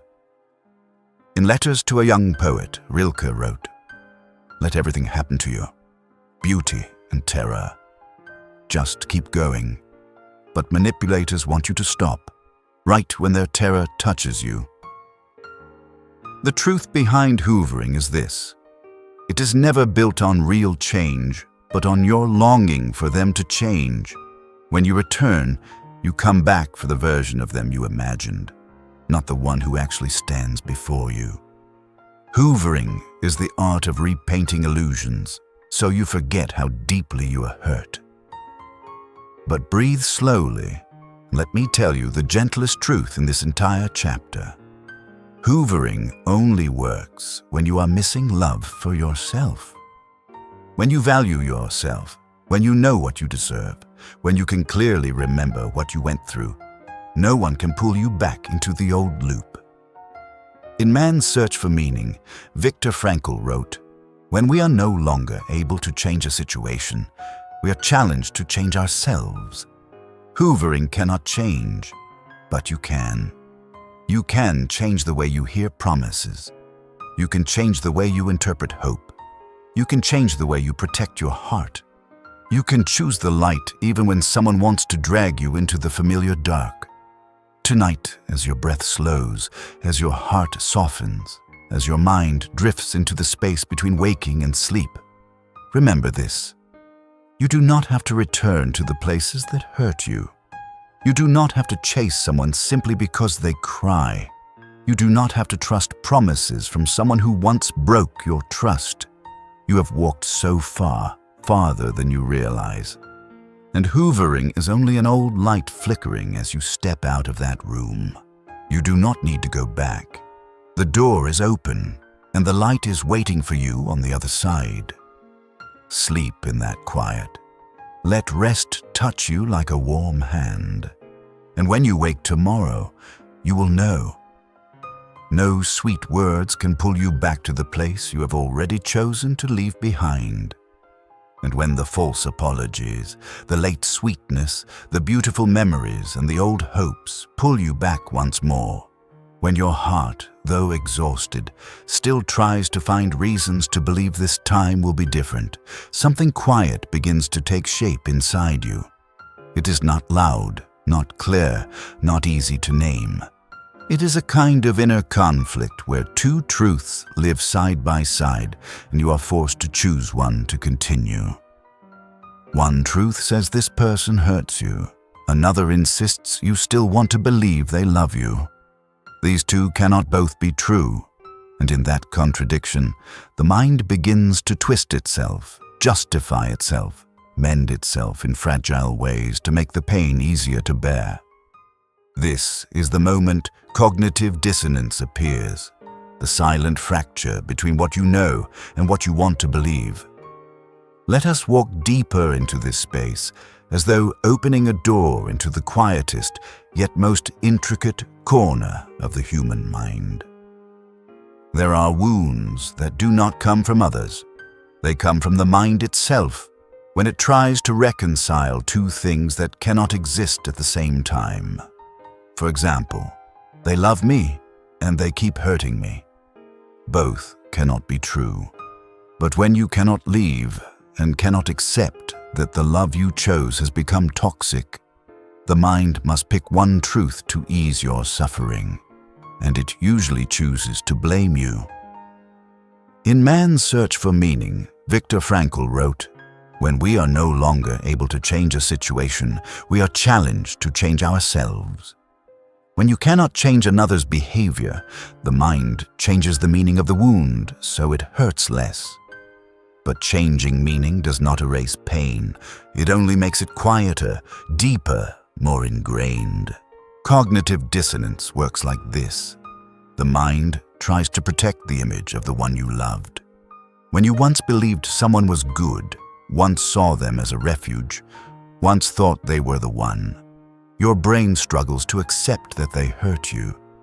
That truth is too sharp, too shattering, too different from the belief you built. So instead of changing the belief, the mind begins to change you. You say, "Maybe I'm too sensitive. He didn't mean it. It was just a small thing. I must have caused it. If I try harder, everything will be fine." You are not protecting them. You are protecting your heart from the pain of admitting what they are. Then the mind rewrites the story in a way that makes it bearable. Cruel behavior becomes a small flaw. Coldness becomes, "He's just tired." Neglect becomes, "That's just how he is." Control becomes, "He cares." In Beyond Good and Evil, Nietzsche wrote, "Sometimes people don't want to hear the truth because they don't want their illusions destroyed." You do not fear the truth. You fear losing everything that collapses when the truth is spoken aloud. And so you begin to defend the one who hurts you, not because they deserve it, but because admitting their cruelty feels like admitting you chose wrong. You invested so much: time, trust, hope, love, tears, waiting, and countless versions of yourself you tried to become. And the mind chooses the easier path. Justify them instead of facing the truth that you deserved more. When the contradiction becomes too large, you turn yourself into the cause. If I were better, they would change. If I didn't make them angry, they'd be kind. If I listened more, things would be different. The mind transforms suffering into sacrifice, as though this pain has a purpose. But as Lao Tzu wrote in Tao Te Ching, "Care about people's approval, and you will be their prisoner." When you let their approval define you, you become a captive inside your own love. Healing from cognitive dissonance does not begin with confrontation or anger or forcing yourself to let go. Healing begins with a small admission. Maybe I'm hurting more than I admit. Maybe I've protected them too much. Maybe the truth isn't as beautiful as I wished. That small opening is enough for a light to enter. As Carl Jung wrote in The Undiscovered Self, "The most terrifying thing is to accept oneself completely, but once you do, cognitive dissonance begins to dissolve." Tonight, try this with me. take a slow breath as if clearing space within yourself, and ask your heart one simple, honest question. Am I justifying my pain? You do not need an answer now. Let the question settle like a small stone falling to the bottom of a lake. You will feel the water shift. You will feel your mind begin to separate illusion from truth. You will begin to see yourself just a little more clearly than before. And that slight clarity is the beginning of freedom. Let your body soften tonight. Let your breath guide your mind toward stillness. Let the truth, quiet and gentle, touch you. You do not need to justify the pain you have carried. You do not need to cover the truth with hope. You do not need to choose suffering simply because you once loved it. You deserve harmony, not contradiction. You deserve love, not self-defense. Sleep within that recognition, and tomorrow you will wake lighter, truer, and closer to yourself. And when cognitive dissonance has pushed you into defending your own pain, when your mind has twisted itself just to keep hope alive inside a reality that keeps hurting you, when you have begun believing a story you never truly believed, another form of manipulation appears, so subtle it feels almost invisible. It does not hurt you. It does not shame you. It does not frighten you. It does not make you blame yourself. Instead, it makes you trust. Because human beings trust what resembles them. We open our hearts to those who understand us, who align with us, who feel just like us in some quiet way. And manipulators understand this more deeply than anyone. So they begin reflecting your emotions back to you. Like a perfect mirror, your tone, your expressions, your interests, your beliefs, even your deepest wounds. Not to understand you, but to enter you. Not to connect, but to claim. This is exploiting mirror neurons. And we enter this space gently, as though watching a dim mirror slowly reveal its shape in the dark. Inside the human brain lives a special cluster of cells called mirror neurons. When you see someone smile, these neurons urge you to smile. When you see someone sad, they make you feel a shadow of their sadness. They are the emotional bridges inside us, the roots of empathy, belonging, and the very tenderness that makes us human. But every gift of nature carries its shadow. Mirror neurons can heal. They can also be used as tools. In The Art of Loving, Erich Fromm wrote, "Love is the active concern for the life and the growth of another. But manipulators do not care for your growth. They care only for the feeling of love, a replica, a reflection strong enough to make you believe you have met a soulmate. They begin by matching your emotions as if two spirits truly breathed in the same rhythm. If you feel low, they soften. If you feel joyful, they light up. If you confess a fear, they say they felt exactly the same.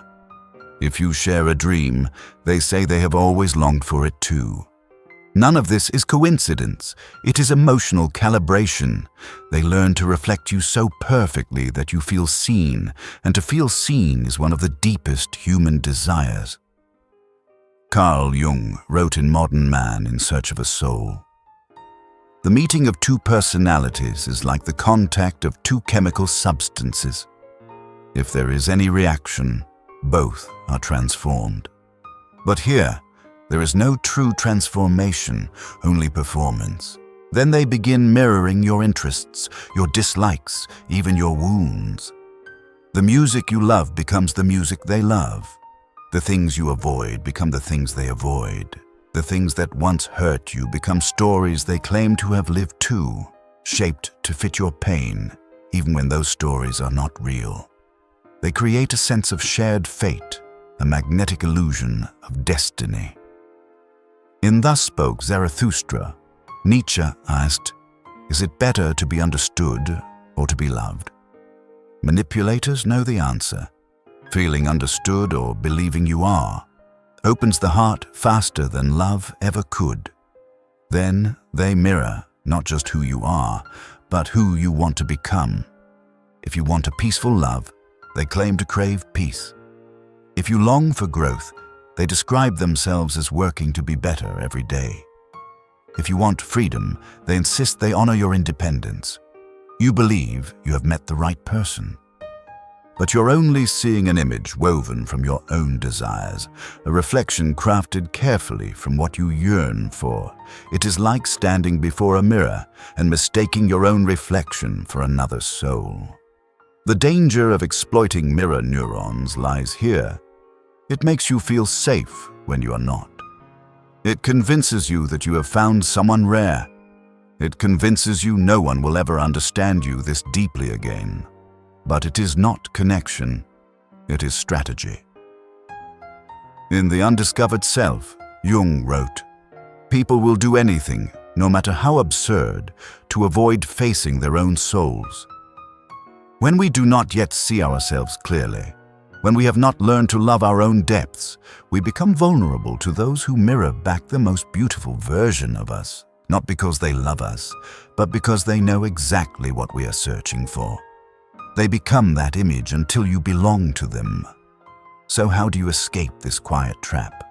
Not by distrusting every resonance, not by closing your heart, not by assuming everyone is copying you. The only way is to return to yourself, to know what you want, to know what you fear, to know the truth of your values, to know the tender places that make you easily persuaded.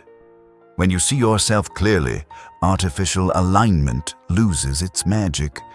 You no longer need someone to reflect you, because you have already seen yourself. As Rilke wrote in Letters to a Young Poet, "Think of the world you carry within you. Whoever enters that inner world must be someone who touches you in truth, not someone who imitates you." Tonight, as you rest in the soft darkness, as your breath slows, as your mind sinks gently into stillness, remember this quiet truth. You do not need a mirror to know your worth. You are your own source of light. No one needs to imitate you to stand beside you. The one who truly belongs in your life will come as themselves and allow you to be yourself. Sleep in that peace. And tomorrow, you will walk into the world with clearer eyes and a wiser heart, knowing this: not everyone who resembles you is meant for you. And when you have been swept into that artificial reflection, when the manipulator has turned themselves into the perfect version of everything you long for, when you believe in the harmony they crafted like a flawless mirror, something else inevitably follows. They no longer need to imitate you. They begin making you responsible for their life. The resemblance they created made you open your heart, but it is your compassion that keeps you there. And few people realize this. Among all forms of manipulation, exploiting empathy is the most intricate, because it does not strike your fear, it does not strike your memories, it does not strike your self-worth. It strikes the most beautiful part of you. The most beautiful part is always the easiest to exploit. This is exploiting empathy. Let us enter this part slowly, as though opening the door to the softest chambers of the human heart. Empathy is a gift of our species. We feel the pain of others. We sense the wounds they do not speak of. We want to mend what broke inside them as though we were mending ourselves. In Letters to a Young Poet, Rilke wrote, "For one human being to love another, that is perhaps the most difficult of all our tasks. Love is a demanding path, and empathy is its guiding light. But manipulators know how to turn that light into a chain. They operate not through force, not through threats, not through commands, but through their own suffering, or rather, the suffering they pretend to have. They begin by building the image of a wounded soul. They speak of a painful past, of cruel families, of betrayals in old relationships, of illnesses, of a loneliness so deep no one could ever understand. And you, with your soft heart, believe them. You want to lift them away from what once hurt them. But here is the quiet truth. Someone who has truly suffered does not use their suffering to imprison another. Only someone seeking control would do so. Freud once wrote in Group Psychology and the Analysis of the Ego, "We choose our suffering." Manipulators choose suffering as a tool, not to heal, but to capture the emotions of others. Then they make you feel responsible for their happiness. "You're the only one who makes me feel okay. If I lose you, I'll fall apart. You can't leave me right now. I need you." Each sentence wraps around your heart like thread, soft at first, then tighter each day. You do not stay because of love anymore. You stay because you feel guilty imagining what happens if you leave. And once someone uses their pain as a map for your life, you have already stepped into the spiral of emotional exploitation. Soon they begin using weakness as a weapon. Real vulnerability deserves tenderness, but counterfeit vulnerability is crafted to control. They might cry in front of you, send desperate messages, speak of disappearing, talk about sleepless nights and crumbling spirits, but only when you fail to do what they want. Their suffering has an on and off switch, and you become the one expected to turn it on. In Beyond Good and Evil, Nietzsche wrote, "He who fights with monsters should look to it that he himself does not become a monster." But the unsettling truth is that manipulators do not fight monsters at all. They use the image of being hurt to turn you into their warrior, fighting on their behalf, for their needs, not yours. In the end, they transform your empathy into a long-term obligation. You no longer help them for a moment. You become responsible for them forever. You must heal them. You must never abandon them. You must hold their world together. And so you are bound by the most beautiful thing in you, your kindness. As Carl Jung wrote in The Practice of Psychotherapy, "The most terrifying thing is to accept oneself completely, and empathy often makes you forget that you too are human. You cannot save the entire world. Only manipulators demand this of you. Yet there is one truth they never expect. Real empathy cannot be controlled. You are only controlled when your empathy has no boundaries. Once you understand that your heart also deserves care, you begin to distinguish real vulnerability from the performance designed to bind you. Healing from exploited empathy does not come from becoming hard or numb or closed. It comes from a light recognition. You may care, but you are not responsible for someone else's life." In Man's Search for Meaning, Viktor Frankl wrote, "Each man is questioned by life, and he can only answer to life by answering for his own life. You can only carry your own story. No one has the right to place their entire fate in your hands. No one has the right to demand you become their lifeline. No one has the right to use suffering, real or fabricated, to command your heart." Tonight, as your breath slows and the quiet settles into your mind, remember this gentle truth. Empathy is not a chain. It is a light, and light cannot be exploited when you know how to shine it on yourself. Let your shoulders drop. Let your heart soften. Let sleep come to you like a warm hand placed over your chest, gentle as forgiveness. And when you wake tomorrow, you will know. You may love, you may care, but you do not need to save anyone except yourself. And when your compassion has been exploited long enough, when you find yourself stepping into the role of savior, of caretaker, of someone carrying burdens that were never yours, when you remain, not out of love but out of fear that the other person will suffer if you walk away, another form of manipulation begins to surface. So gentle you cannot name it, yet so powerful it binds you tighter than any rope. This is when the manipulator no longer uses their suffering to keep you near. They use kindness, a small gift, a moment of help, an unexpected gesture of tenderness, something that makes you think, I owe them, no threats, no tears. Just one carefully timed act of generosity, enough to plant the seed of debt inside you. This is reciprocity exploitation, and we step into it as though tracing a thin, invisible thread wrapped softly, yet firmly, around the heart. From the deepest parts of our nature, humans believe in fairness. When someone gives to us, we want to give back.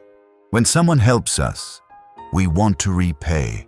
When someone is good to us, we want to feel deserving of that goodness. This is not a flaw.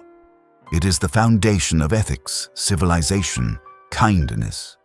But like anything beautiful, once placed in the wrong hands, it becomes a tool of control. In the Nicomachean Ethics, Aristotle wrote, "We become just by performing just actions. People become good by doing good.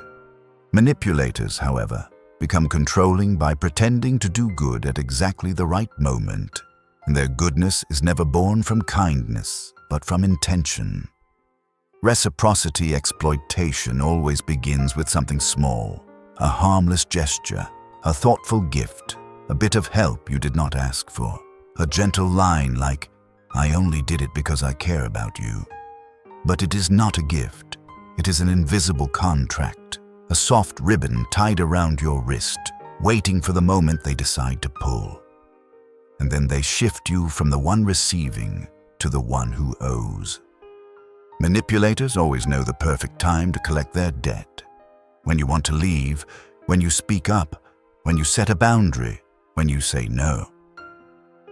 Then come the familiar lines. "I've done so much for you. Is this how you treat someone who helped you? Without me, you wouldn't be where you are. I don't ask for anything, I just want you to understand." But this is not about understanding. It is about obedience. Freud once wrote in Civilization and its Discontents, "We are tormented by obligations we never agreed to." Reciprocity exploitation is exactly that, being tormented by duties you never consciously accepted. Then comes the most painful layer. They make you feel immoral if you do not reciprocate. Kind-hearted people fear being ungrateful, and manipulators know this well. They turn the situation into a matter of ethics. I helped you when no one else did. No one cared for you the way I did. I don't deserve this coldness. They make you afraid that rejecting their demands makes you a bad person. And so you comply, not because you want to, but because you fear being seen as ungrateful. Their kindness becomes the trap, and you become the one held in place by counterfeit guilt. The more ethical you are, the easier it is to bind you. The more gentle you are, the easier it is to sway you. Manipulators strike at the most beautiful part of you, your commitment to reciprocity. But love, real love, does not operate through debt. As Erich Fromm wrote in The Art of Loving, immature love says, "I love you because I need you." Mature love says, "I need you because I love you." Mature love does not keep score, only control does. So how do you free yourself from this invisible debt? Not by becoming insensitive, not by abandoning kindness, not by doubting every gift, but by understanding one essential truth. Kindness does not mean servitude. Reciprocity does not mean chains. You have the right to receive without surrendering your freedom. You have the right to be helped without being bound. You have the right to say no without becoming ungrateful. You have the right to walk away, regardless of what someone once did for you. Viktor Frankl wrote in Man's Search for Meaning, "Between stimulus and response, there is a space. And in that space lies your freedom, your right to decide what you truly owe and what you do not owe to anyone." Tonight, let this clarity hold you. Let your breath slow. Let your shoulders soften. Let your mind lean into these gentle words. You do not owe anyone your life. You do not owe anyone your sacrifice. You do not owe anyone your freedom. You owe yourself only one thing: to live truthfully and fully. Gratitude is beautiful, but gratitude used as a weapon is no longer gratitude. It is sugar-coated control. And you, with your bright heart, deserve to receive gifts, love, help, tenderness, without being tied to invisible debts. Sleep inside that freedom. Let your heart open softly. Let rest come to you like a quiet release. And when tomorrow arrives, you will know. No one can keep you with the gifts they give. Your heart is not something that can be purchased. And when the sugar-coated gifts have wrapped you in the feeling of owing, when their manufactured kindness has become a gentle chain you hesitate to remove, when you stay not for love but for obligation, the manipulator steps into a more delicate layer of control. They understand one thing with unnerving clarity: as long as you have others to lean on, they can never fully possess you. Your friends, your family, the people who lifted you when you fell, the ones who saw you in ways the manipulator never could. And so, slowly, almost imperceptibly, they begin to sever those threads one by one. No harsh commands, no explicit prohibitions, only small seeds of doubt scattered quietly. A few vague comments, a few distorted moments, like someone snipping gently at each string that ties you to the world beyond them. This is divide and conquer. Let us enter this part softly, as though walking into a room that once held many voices, now hushed into silence. Human beings are born for connection. We grow in the arms of others. We find our sense of self reflected in the eyes of our friends.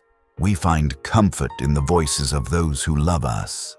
We grow stronger when someone stands beside us. No one can fully control you as long as you still have someone else to lean on. Manipulators understand this more deeply than you do, and that is why they must pull you away from your world. In The Will to Power, Nietzsche wrote, "Alone is where you discover who controls you. It is in isolation that we finally see whose hand holds the leash, and the manipulator wants you in that isolation so that they are the only one left beside you." So it begins, a drop of doubt, like ink released into clear water. Divide and conquer differs from triangulation. Triangulation creates jealousy and rivals. Divide and conquer creates distrust toward the people who truly love you. They say small things such as, "Your friends aren't genuine. Your family doesn't understand you the way I do. I feel like someone is talking behind my back to you. People are jealous of you, can't you see it?" At first, you brush it off, but doubt is powerful. Just one drop, and the water clouds. You start noticing things you never noticed. You begin to be cautious.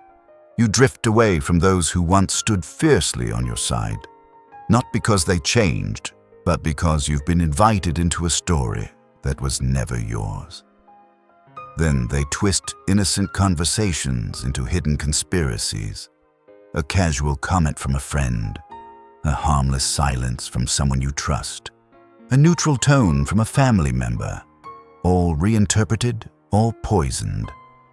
Didn't you hear the way they belittled you? I can tell they don't like you. They don't really accept you. Suddenly, the world becomes hostile, not because it is, but because someone rewrote it for you. You find yourself in a theater you did not know you were acting in, under a script you did not write. And once your connection to others weakens, the manipulator positions themselves as the only one who truly understands, the only one who listens, the only one who stands by you, the only one who sees your true self. But it is an illusion crafted to make all other voices fade. In Modern Man in Search of a Soul, Jung wrote, "Loneliness does not come from having no people around, but from being unable to communicate the things that seem important to you." And the manipulator engineers precisely that. They make you believe no one else understands you anymore, so that they become your single anchor. And then they teach you to fear returning to the world. They tell you that if you speak to your family, you will be judged. If you confide in friends, you will be mocked. If you seek support elsewhere, no one will believe you. They will laugh at you. They will think you're foolish. They won't accept you. And thus, the door behind you closes without a sound, and you never hear the lock turning. The most frightening part? You do not know you've been isolated. You believe you're choosing this. You believe you have found the right person. You believe you are protecting your love. You believe you're distancing yourself from those who never understood you. But in truth, you're stepping into a world where only one voice is allowed to exist, and it is never yours. In Man's Search for Meaning, Viktor Frankl wrote, "Those who have a why to live can bear with almost any how. But when you are cut off from those who help you find your why, you cling desperately to any how the manipulator offers, even when it hurts you." So, where does healing begin? It begins with remembering that no one has the right to decide for you whom you can love. No one has the right to choose your people for you. No one has the right to shrink your world until it fits in the palm of their hand. Those who truly love you never ask you to cut ties. They never make you choose sides. They never require you to lose others so that you keep them. Real love adds. It never subtracts. Close your eyes now, just for a moment, and think of someone who stood by you before all of this began. Their face, their voice, their warmth. That memory has never changed. You were simply taught to believe it no longer mattered, but it still lives inside you, waiting for you to return. Let this truth touch you gently. Those who love you expand your world. Those who want to control you shrink it. You are not alone. You have never been alone. You were only kept away from the light for too long. Sleep in that quiet knowing, and when you wake, you will understand. No one can separate you from those who truly love you, not once you begin finding your way back to them. And when you have already been pulled away from the arms that once held you steady, when isolation has made you fragile, when every voice but one has been dimmed into silence, when the only thread connecting you to the world is held by the hand of the manipulator, that is the perfect moment for the next phase to begin. If all the previous stages chipped away at you from the inside, through fear, shame, inner conflict, compassion, and suspicion, then at this stage, they no longer need subtlety. They can stand tall now. Speak loudly, issue commands. And you will follow. Not because they are right, not because you believe them, but because the human mind carries a deep bias, a quiet reflex rooted in our oldest wiring. We obey what looks like authority. This is the moment when authority bias slips into your decisions, your reactions, your breath. Let us step into this part gently, as though opening a door into a room where power and submission have always walked side by side, like shadow and shape. Authority, throughout all of human history, has bent people's wills, not because authority is inherently powerful, but because our minds are designed to seek guidance. From the earliest tribes, humans survived by following a leader, the strongest hunter, the wisest elder, the one who could protect the group. That instinct lives on in us. But when placed in the wrong hands, authority is no longer protection. It becomes an invisible shackle. In Beyond Good and Evil, Nietzsche wrote, "He who cannot obey himself will be commanded." If we cannot guide our own lives, Someone else will, someone who may not lead us where we belong. And here lies the first truth of authority. Bias. Authority does not need to be real. It only needs to look real. A manipulator doesn't have to be powerful. They only need to look powerful. They may speak with certainty, declare absolutes, present themselves as wiser, older, more experienced, more worldly, or simply wear the unshakable confidence of someone who cannot be wrong. The mind mistakes confidence for truth, and they know this. When you begin to doubt, when you try to question, when you start to turn away, they immediately step into the role of the higher one, the leader, the knower, the person above you. They say, "I know what's best for you. You don't understand. Just listen to me. I'm older. I'm smarter." They are not right. They only speak as if they are. And in the isolation they built around you, that voice becomes too large, too loud, too overwhelming to resist. In Man's Search for Meaning, Viktor Frankl wrote, "Freedom is in the space between stimulus and response. But when authority fills that space entirely, you no longer see room for choice, only instruction and obedience." This leads to something darker. When authority is misused, people will commit acts that go against their own conscience, not because they are cruel, but because they believe the one in charge must know something I don't. You can see this throughout history, in societies, in institutions, and painfully often, in toxic relationships. When someone places themselves above you, as leader, guide, or the sole keeper of truth, you begin to doubt your own instincts. You obey, you follow, you believe, not because their words resonate, but because trusting yourself feels too frightening. In The Crowd, a study of the popular mind, Le Bon wrote, "The masses have never thirsted after truth. They demand illusions.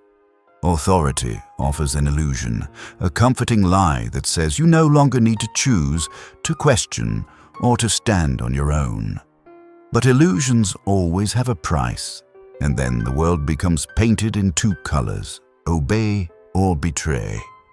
Manipulators say things like, 'If you love me, you'll listen. Only I understand.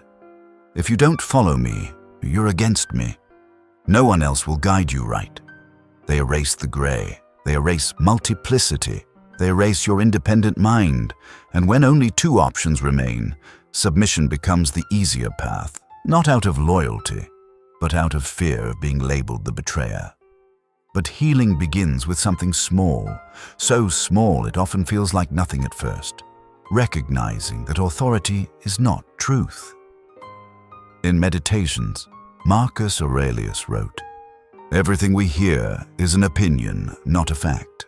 Everything we see is a perspective, not the truth. Authority is merely an opinion dressed in certainty, not reality." When you see this clearly, the chains loosen, not through rebellion, not through confrontation, but simply through clarity. You begin to remember that you have a voice. You have the right to question. You have the right to say no. You have the right not to obey anyone, not even the one who made you believe you must. So breathe, slowly, softly. Let this voice dissolve into the stillness of the night. Let your heart loosen. Let your shoulders fall. Let your mind open like a door long unopened. You do not need anyone's authority to live. You do not need someone else's guidance to walk your path. You do not need a louder voice to shape your decisions. The only true authority in your life is the quiet strength of your own inner guidance. Sleep in that freedom, and when morning comes, you will know deep in your bones. No one has the right to command your life, not when you have learned to hear the whisper of your own truth. And when authority has already wrapped itself around you, when that voice has become a kind of unquestioned truth, when their certainty makes you shrink and your resistance slowly dissolves, that is precisely the moment they move to the next tactic. Sharper, quieter, more painful than most people ever realize. When they want to protect their image, when they want to hide their true behavior, when they want to preserve their power without being challenged, they need one thing: someone to carry the blame. A target, a receptacle, a figure to hang every mistake upon, even the ones that were never yours. This is when scapegoating emerges. Let us step into this part gently, as though tracing the wounds no one else could see, yet wounds deep enough to distort an entire inner world. Human beings are often afraid of owning their mistakes. To admit fault is to lose power, lose image, lose the throne they try to sit upon in a relationship where they must remain above you. So manipulators rarely accept responsibility. Instead, they seek someone to accept it for them. Someone close, someone softened, worn down, emotionally permeable. Someone who has been made vulnerable by every preceding stage. And more often than not, that someone is you. In Beyond Good and Evil, Nietzsche wrote, "Man is a rope stretched between the animal and the superhuman."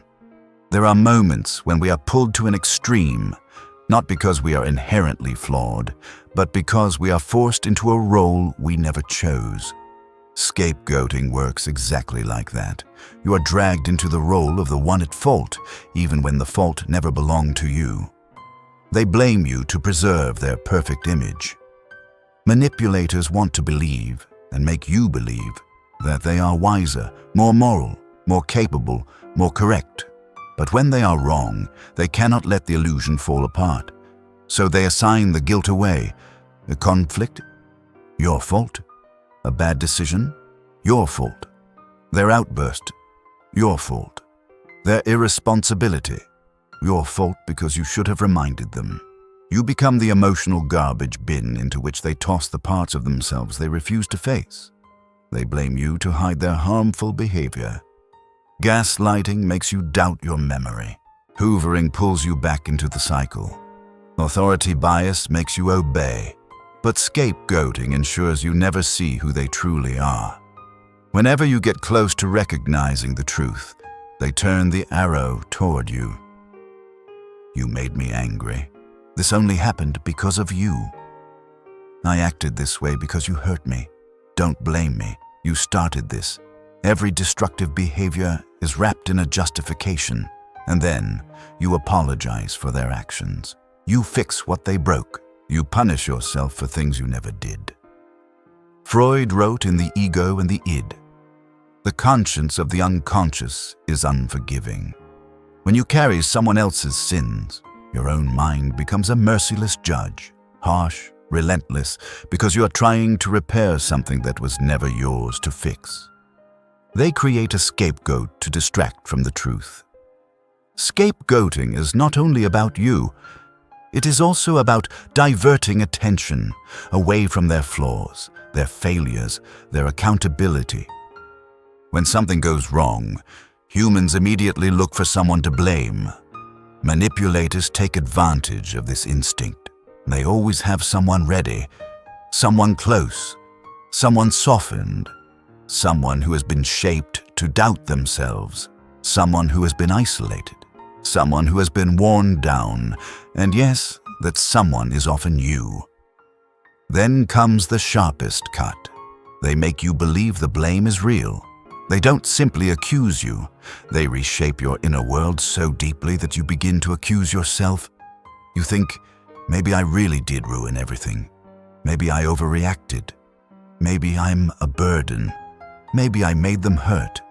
Maybe I'm not good enough. Your conscious mind cracks, and your unconscious begins building an identity around someone else's accusations. In The Undiscovered Self, Carl Jung wrote, "Until you make the unconscious conscious, it will direct your life, and you will call it fate. When you don't see that the blame is misplaced, you begin to accept it as destiny. But healing begins the moment you trace the arrow back to its source. No arguments needed. No confrontation. No need to prove your innocence. Healing begins with a soft truth.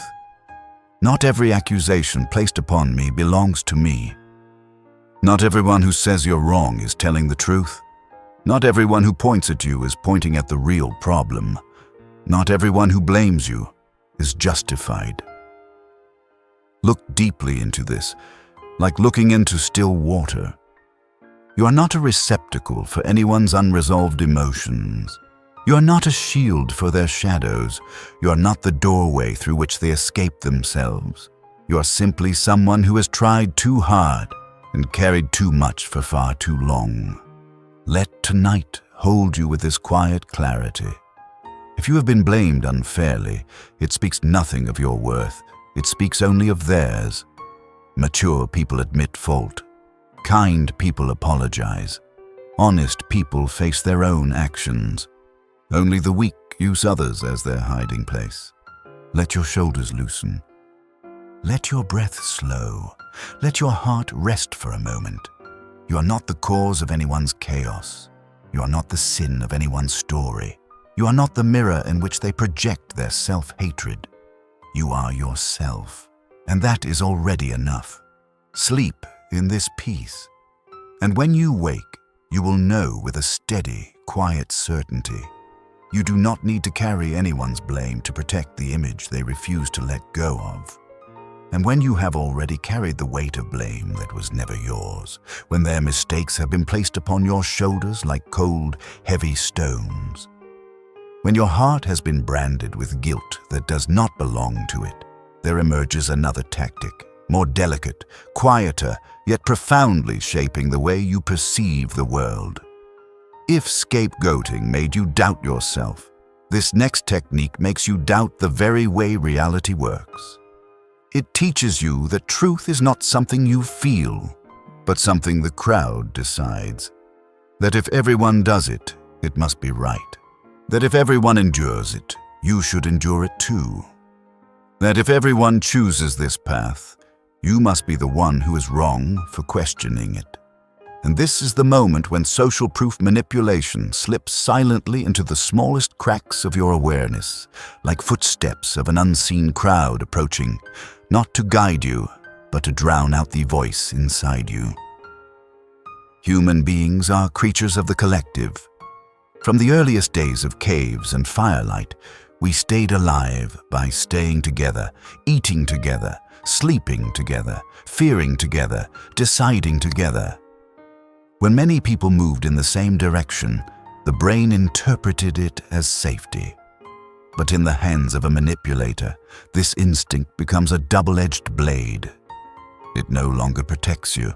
It nudges you away from the truth you carry within. In Crowds and Power, Elias Canetti wrote, "The crowd imposes a sense of inevitability. When you believe everyone thinks this way, you feel as though you have no choice but to follow." Manipulators exploit precisely that sensation. They create the illusion that everyone does it. They say, all couples deal with this. Anyone else would be fine. Everyone says you're too sensitive. Everyone treats their partner like this. None of these statements rely on truth. They rely on the illusion of the majority. For once you believe you are the exception, you begin to adjust yourself, not to your values, but to the standard they invented. They use imaginary crowds to bend your moral compass. They invoke ex-partners, anonymous friends, unnamed groups, or the vague and dangerous people. You ask, who said that? They answer, a lot of people. But those people do not exist. It is an age-old tactic. Create a fictional crowd to make you doubt your inner knowing. In The Will to Believe, William James wrote, "Belief creates the actual fact. When you believe everyone thinks so, your mind begins searching for evidence to support the illusion. That is why social proof is powerful and perilous. They convince you to place the crowd above yourself. When someone tells you, you're the only one who has a problem with this, or nobody else would react like you, or you should listen, everyone agrees, You slowly begin to question your own perception. But who is this everyone? A shadow crowd, constructed to crush your self-trust. They push you towards the crowded path, away from the truthful path. Humans often follow the flow, not because the flow is right, but because it is crowded.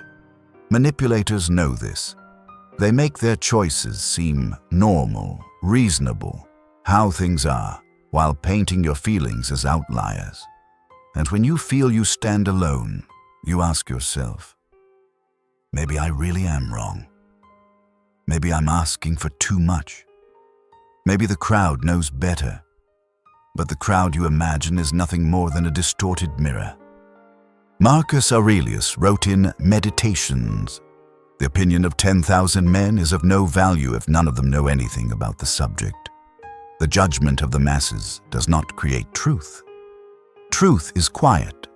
Truth is simple. Truth is sovereign. And healing begins when you return, not to the crowd, but to your own voice. Not to everyone, not to they said, not to the invisible audience you were taught to obey, but to the sound inside you, soft, steady, unfiltered, overshadowed for too long." Take a slow breath. Place your hand over your chest and ask gently, if no one had said anything, how would I feel? That question alone is an act of reclaiming your inner authority. It pulls you out of the imaginary crowd and places you back into your rightful space. Small, perhaps, but deeply, beautifully yours. Let tonight whisper to you a tender truth. You do not need a crowd to confirm your path. You do not need everyone to approve your way of being. You do not need the noise of many to justify the quiet of your heart. You only need yourself, your intuition, your clarity, your truth. Sleep now in that peaceful knowing, as though cradled by a world finally free of noise. Let sleep guide you back to the intuition you once lost. And when morning comes, you will rise with a quiet certainty. It was never the crowd who led you. It was always you. And when you have grown accustomed to seeing the world through the lens of the crowd, when everyone says so becomes the reason you stop listening to yourself, when the illusion of social proof has weakened your intuition, there is an even more potent form of manipulation waiting ahead. If social proof makes you believe that the crowd thinks this way, the next technique makes you fear being outside the crowd itself. Not an invisible crowd, not an imagined one, but the very group standing before your eyes. The people you know, the people you work with, the people in your circle, your family, your community. When they agree on something wrong, you know it's wrong, but you still stay silent, because standing alone is terrifying. That is when groupthink begins to gently lock the inner door of your freedom. Let us step into this part as though sitting in the center of a wide circle where every gaze points in one direction and you are the only one facing another. Human beings are afraid of isolation. It is a survival instinct. In ancient times, the one who separated from the herd often died first. And though the world has changed, that fear still lingers deep in our DNA, the fear of being left behind. Manipulators, whether in families, friendships, or communities, understand this with unsettling clarity. And they know that as long as they create a space in which everyone is expected to agree, you will not dare to be the one who disagrees, even when your heart knows the truth. In The Crowd, a study of the popular mind, Gustave Le Bon wrote, "The individual in a crowd behaves as though hypnotized. Once placed inside a group, we act as though under a spell, affected by collective rhythm, collective emotion, collective thought. Groupthink is precisely that hypnosis, but subtler, quieter, and far more dangerous. It begins with something deceptively simple. No one wants to be the first to say, "I disagree." You look around. Everyone nods. Everyone You hesitate. You sense something is wrong, but you do not want to be seen as difficult, as disruptive, as the one who doesn't get it. So you stay silent, and that silence becomes consent. Marcus Aurelius once wrote, "Wrong is wrong, even if everyone is doing it." Yet when you are surrounded by many people, wrong things suddenly look strangely reasonable. Manipulators then wield collective pressure as a weapon. They do not need to shout. They don't need to demand obedience. They only need to say, "Everyone agrees already." The whole group has decided. Do you really want to go against everyone? Instantly, your mind triggers its ancient fear of exclusion. You don't want to be the odd one out. You don't want to be talked about. You don't want more isolation, especially after all the previous manipulations that have weakened you. So you agree, not because it is right, but because you don't dare stand alone. Slowly, groupthink begins to suffocate individual thought. When the group says it's fine, you do not dare say it's not fine. When the group says nothing's wrong, you cannot bring yourself to say, "I feel something is wrong." When the group supports something irrational, you force yourself to call it reasonable. And the most dangerous part is this. Groupthink makes you doubt your own perception. Maybe I'm too sensitive. Maybe I don't understand as well as they do. Maybe I'm the one who's wrong. But you are not wrong. You're simply alone. Sartre once wrote in Being and Nothingness, "If you are lonely when you are alone, you are in bad company." Groupthink makes you lonely even in the middle of a crowd, because the voice inside you is buried, not by others, but by your own fear. Manipulators then convince you that harmony matters more than truth. They praise unity, agreement, peace, and cooperation. But it is not true harmony. It is the peace of silence, the peace of suppression. They turn agreement into a moral requirement, so any dissent becomes a sin. You're disrupting the group. Don't make things difficult for everyone. You can't always be different. And once more, you shrink. Yet healing begins from something gentle, something small. Acknowledging that you have the right to think differently. You do not need to raise your voice. You do not need to fight anyone. You only need a quiet moment inside yourself where you whisper, "My feelings matter too." Marcus Aurelius wrote, "The soul becomes dyed with the color of its thoughts." If you let your soul be dyed only with the colors of the crowd, you will lose your own hue. But if you dare to cherish the color of your own thoughts, however soft, however faint, however different, you begin to return to yourself. So breathe softly. Imagine standing at a fork in the road. One path is crowded, filled with many footsteps. The other is quiet, moved only by the wind brushing through the leaves. You know the crowded path is easier, but not always truer. Let your heart choose, not the noise of the group. Let your intuition rise, not the silence you were pressured into. Let your identity return like a small warm flame, slowly glowing again inside you. And as you drift into sleep tonight, remember this. You have the right to stand alone, when standing alone is true. And when you have grown accustomed to bowing beneath the weight of the collective, when you are tired of living by the rhythm of others, when your personal voice has been quieted and the truth within you buried beneath forced consensus, that is the moment the manipulator enters their most delicate, most silent, and most dangerous phase.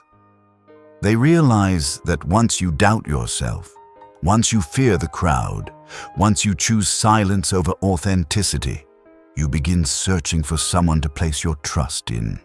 You begin looking for one person, one light, one anchor, one figure to hold on to in the dark. And they appear not as who they are, but as a perfected version of themselves, crafted with precision.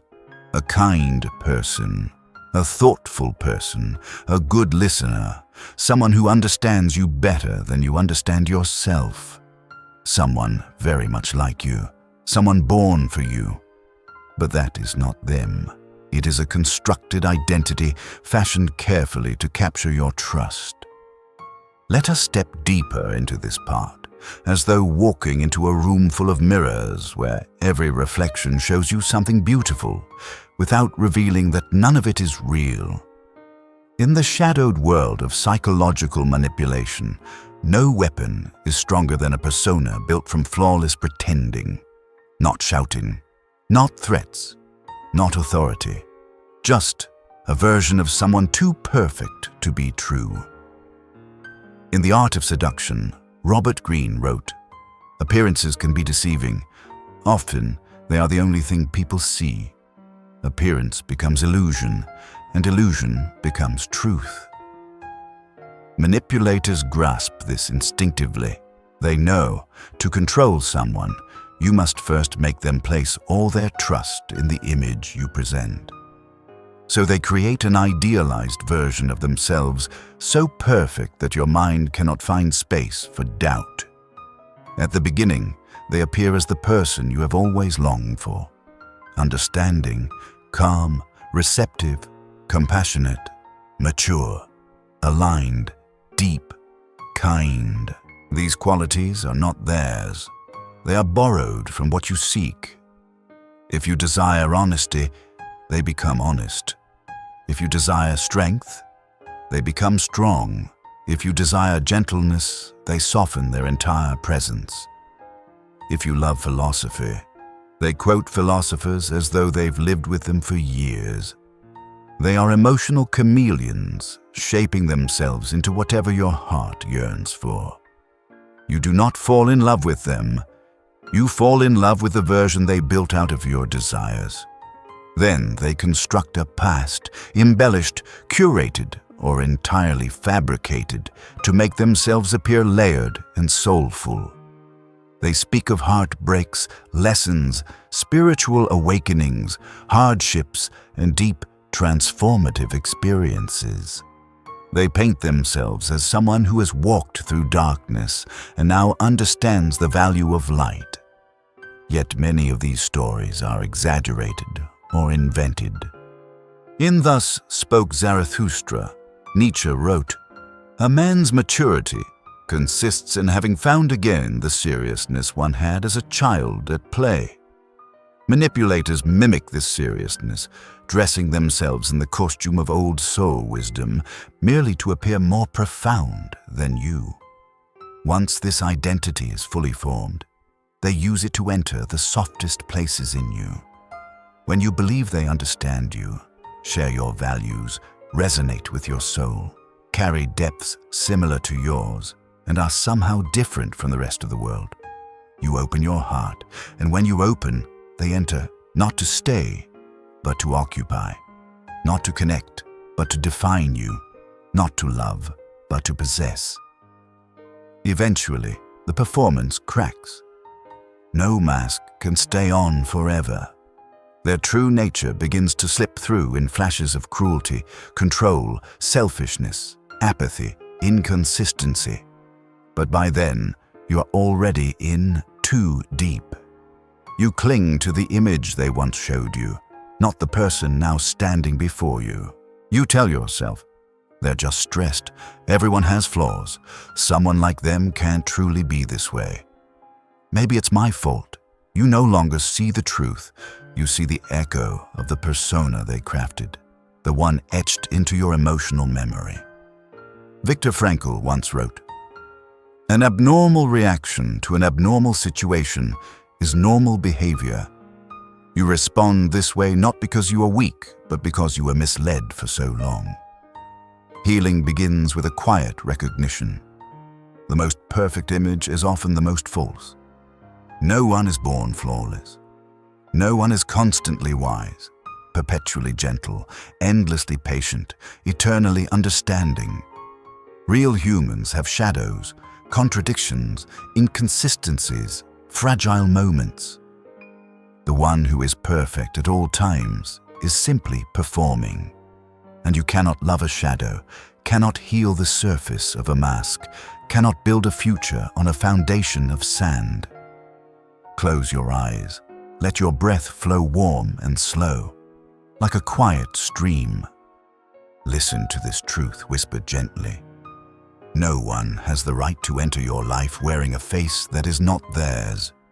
You deserve the truth, not the polished imitation of it. Believe this. Real people sometimes say the wrong thing. Real people misunderstand. Real people falter. Real people hurt and heal. But real people love with a heart, not with a strategy. Sleep in that calmness, as though sinking into a dream where every mask has fallen away and only sincerity remains. And when you awaken, you will understand something simple and luminous. Love does not require perfection. Only pretense does. And when the seeds of self-doubt have already taken root in your mind, when the colors of your thoughts begin to shift into muted shades that were never truly yours, when the voice inside you grows fainter with each passing day, that is when the manipulator moves into another technique, one that no longer targets your thoughts, but reaches straight for the rhythm of your emotions. If self-doubt can make you waver, then the sheer force of another person's emotions can sweep you away, like a river current pulling a fragile leaf into its flow. Manipulators understand this deeply. When emotions become intense enough, the mind stops thinking. And so they create emotional storms, fierce, sudden, infectious, uncontrolled, like waves racing across the surface of water, drowning out the quiet voice within you. This is the moment emotional contagion begins to seep into the smallest spaces of your nervous system. Let us move through this part slowly, as though listening to the heartbeat of someone trembling too close to your own ear. Human beings do not communicate with words alone. We speak through heartbeat, through the tightening of the shoulders, through the flicker of the eyes, through breath, through the invisible frequencies that science calls emotional contagion. When someone nearby is frightened, your heart begins to beat faster. When someone is angry, your stomach knots. When someone spirals into panic, your mind quivers with a fear that is not yours. You mistake these shifts as your own, though often they are simply emotions passed from one body to another. A manipulator does not need to excel at logic. They only need to excel at emotion. In The Crowd, a study of the popular mind, Gustave Le Bon wrote, "Emotion is contagious. The crowd is always ready to imitate its leader. Emotion spreads, and a crowd always imitates the one who stands before it. And in a toxic relationship, the crowd may consist of only two people, them and you. They begin by generating powerful emotional reactions to seize control of your mind. When they are angry, they explode. When they are sad, they sink into depths that seem bottomless. When they panic, they act as if the world itself is collapsing. Not because their emotions are truly that intense, but because they know strong emotional waves shut down rational thought. You no longer ask, "Is this right?" You instead ask, "How do I calm them down?" And in that instant, you are pulled out of your center and into the cyclone of their feelings. Then they shift rapidly, sometimes soft as water, sometimes blistering as fire, sometimes loving, as though you are the most precious thing in their life, sometimes cold, as though you are barely familiar. Their emotional tides rise and break unpredictably, and you are swept along each wave. You become accustomed to reacting quickly, soothing them, adjusting to them, bracing for them, adapting to their changes. But somewhere in that process, you forget your own emotional life. You no longer know when you are hurt, when you are afraid, when you are tired. You only know their emotions. Their storms become your climate. Fear, especially, spreads faster than any other emotion. Fear-mongering is the creation of fear, but emotional contagion is the transmission of it. They only need to whisper, "I'm worried everything will fall apart. I think something terrible is happening. I'm afraid you're going to leave me." Immediately, your body reacts, heartbeat rising, breath tightening, chest stiffening. You begin to worry for them, then with them, then as them. This fear is not yours, but it begins to live in you.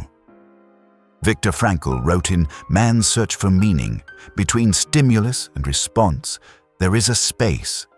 Yet when emotions spread with enough force, that space disappears. You lose the moment in which choice exists. You simply react in their direction. The most delicate part of emotional contagion is this. You begin to believe that the emotions you feel are your own.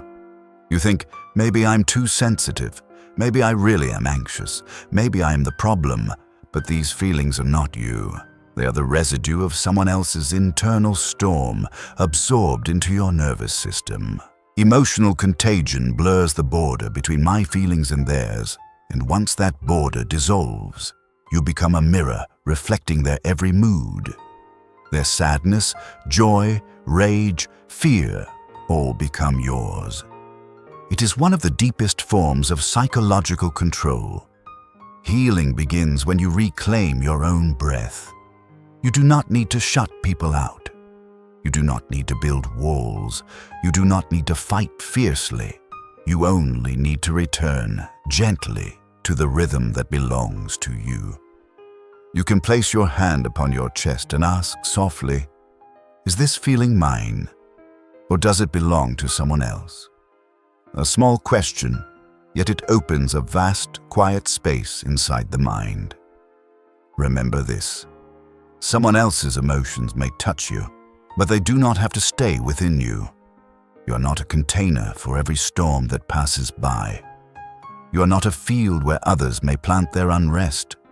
You are not a mirror meant to reflect someone else's fear.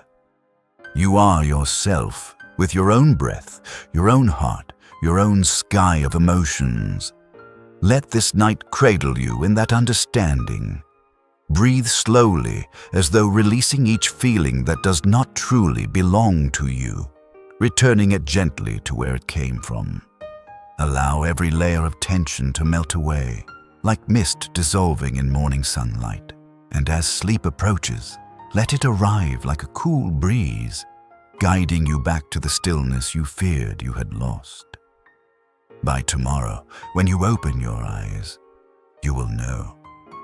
No one has the right to impose their emotional storms upon you.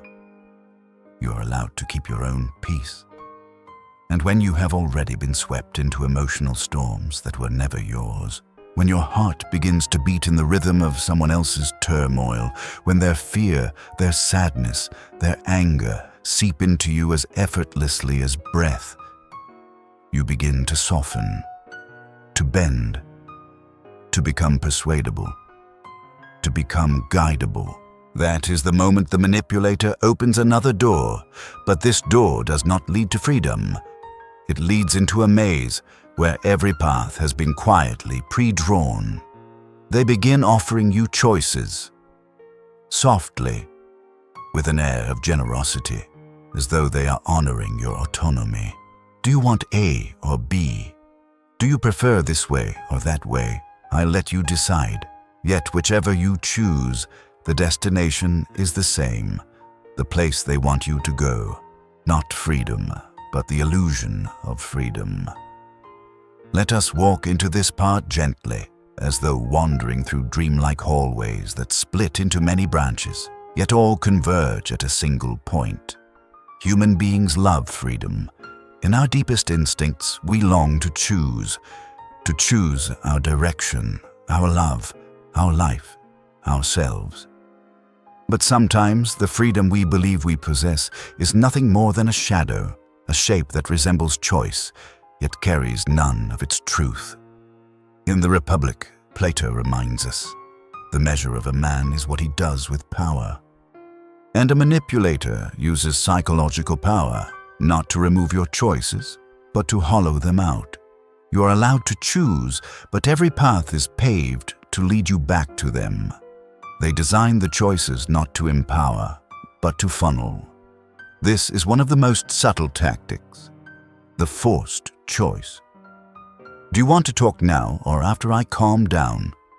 Either way, you must talk under their terms. Do you want to apologize by text or on a call? Either way, you must apologize. Do you want to stay here or come back later to finish this conversation? Either way, you must participate in a conversation you never wanted. The choice is merely a funnel, a narrow passage guiding you into the single corridor they have prepared. They use the illusion of choice to make you feel you have agency, while in truth, you are submitting. You whisper to yourself, I get to decide. I still have authority. I'm steering this, but in reality, all the routes lead to the outcome they intended. This is the mastery of refined manipulation. They let you feel free so you won't realize you're being controlled. Viktor Frankl wrote in Man's Search for Meaning, everything can be taken from a man but one thing, the last of the human freedoms, to choose one's own way. But the sophistication of the illusion of choice lies in taking even that final freedom while convincing you that you still hold it. Then comes the double bind. Do you want me cold or silent? Do you want me to leave or stay without speaking? Do you prefer I be angry for 1 day or 3? You choose because you must. And since you choose, you believe you are participating. Yet each option is simply a different shape of punishment.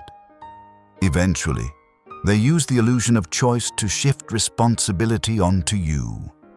Once you pick from the options they crafted, they say, you chose this. I acted this way because you said so. I only followed your decision. They control the outcome, but you bear the guilt. You carry the blame for something you never genuinely chose. A perfect loop of psychological entrapment. Illusion of choice slowly erodes intuition, for you no longer recognize what is freedom and what is manipulation. At first you feel uneasy, then confused, then accustomed, then convinced. You begin telling yourself, maybe these are real choices. Maybe I should just pick the lesser harm. Maybe they're respecting me. But deep in the quietest corner of your being, a soft voice still asks, why does every option hurt? That is the soul tapping gently, reminding you this is not freedom. In Thus Spoke Zarathustra, Nietzsche wrote, the most perfidious way of harming a cause consists of defending it deliberately with faulty arguments. When a manipulator uses false choices to defend their agenda, they wound your mind through arguments that sound reasonable yet are rooted in illusion. Healing begins the moment you recognize this truth. A real choice must include the possibility of saying no. If no is not an option, the remaining options are not choices, they are constraints. True choice does not tighten around your chest. True choice is not predetermined. True choice does not exist solely for someone else's benefit. True choice does not push you into corners. Real choice carries a feeling of spaciousness, calm, breathable, unafraid. Place your hand over your heart and ask softly, if I were truly free, what would I choose? That single question opens a doorway you feared was sealed long ago. Let this night wrap you in its tenderness. Let your breathing slow. Let your shoulders ease. Let your spirit rest against the truth. You have the right to choose what brings peace to your mind. You have the right to refuse what burdens your heart. You have the right to say no to choices that were never yours to begin with. You have the right to step out of the maze someone else built, and you have the right to walk your own path, a path not pre-written by anyone but you. Sleep in that softness, and when morning comes, you will know. Not every choice is freedom, but you always hold the power to reclaim your own. And when you have wandered long enough in the maze of choices that only looked like freedom, when you are so tired you no longer notice that every path has been quietly designed to lead you back to them, when your sense of agency has been taken away and replaced with the illusion that you chose this, that is the moment the manipulator turns to another technique, subtler, cleaner, more logical, and for that very reason, far more dangerous. They no longer have to push you in any direction. All they need to do is place one anchor in front of you. A number, a standard, a first impression, a point of reference. And the moment that anchor drops, every judgment you make afterward drifts toward it. You don't notice the shift. You believe you're thinking clearly. But in truth, your mind has already been tethered. This is anchoring bias. Let us step into this part gently, as though watching a small stone fall into a still lake and seeing the ripples spread, touching everything that once seemed steady within you. Human beings do not evaluate life from zero. We begin from the first point we see. That initial point becomes our anchor. And once the anchor is cast, all of our thoughts begin circling it, whether it is true or false. Manipulators understand this deeply. They know that if they control the beginning, they will control the entire story. In Thinking, Fast and Slow, Daniel Kahneman wrote, "The anchoring effect occurs when people consider a particular value for an unknown quantity before estimating that quantity. We lean on the first value given to us, even when it is wildly unreasonable. And that is precisely where manipulation thrives. They offer an initial number, and you cannot escape it.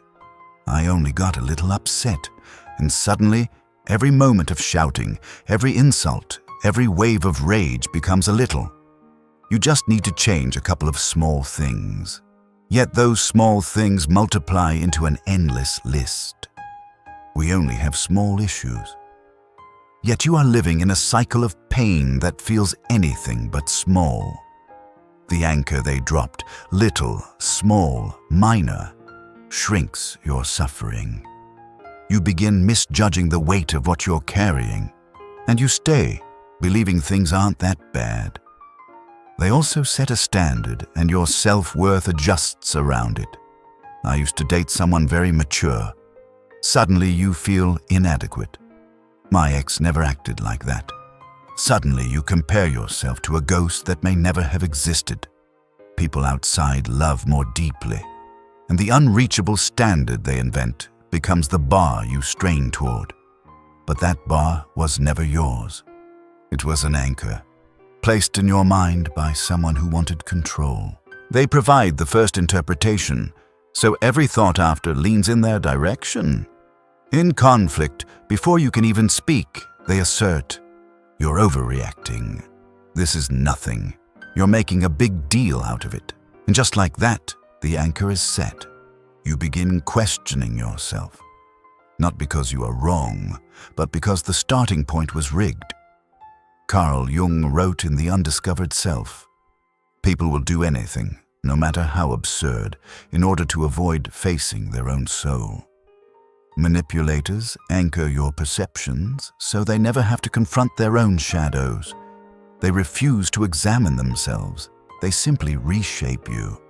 Anchoring can diminish you while elevating them. I've done so much for you. And suddenly, any boundary you set feels unreasonable. You should be grateful I'm still here. And suddenly, you feel unworthy of wanting more. I only want what's best for you. And every act of control is painted as kindness. Once the anchor is dropped, your confidence sinks deeper and deeper.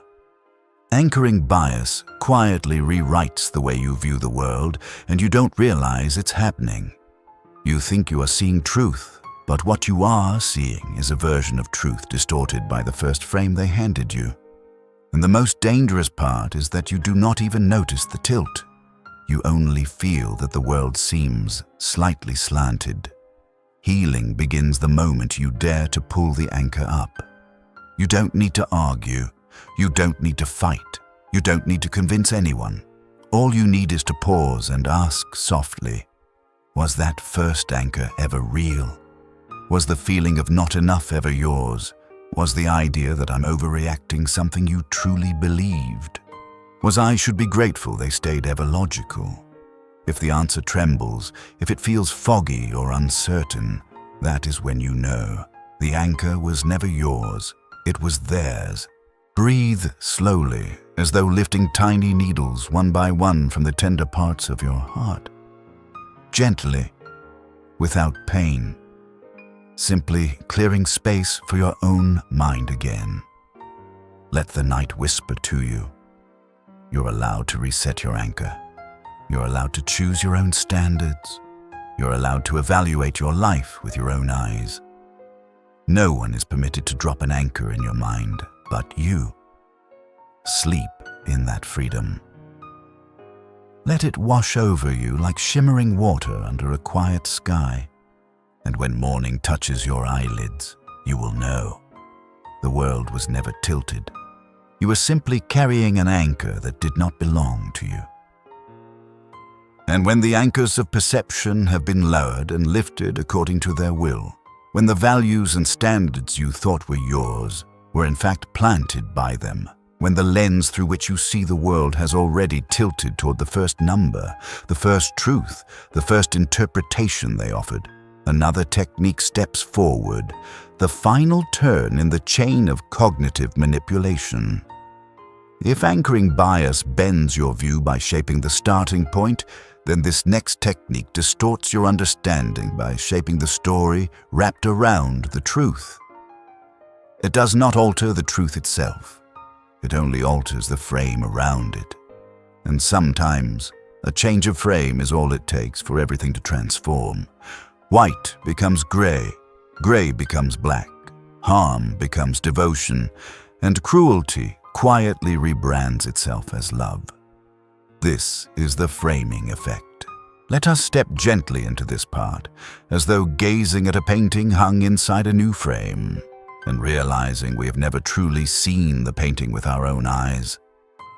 Truth, by itself, is neither heavy nor light, neither kind nor unkind, neither beautiful nor unbeautiful.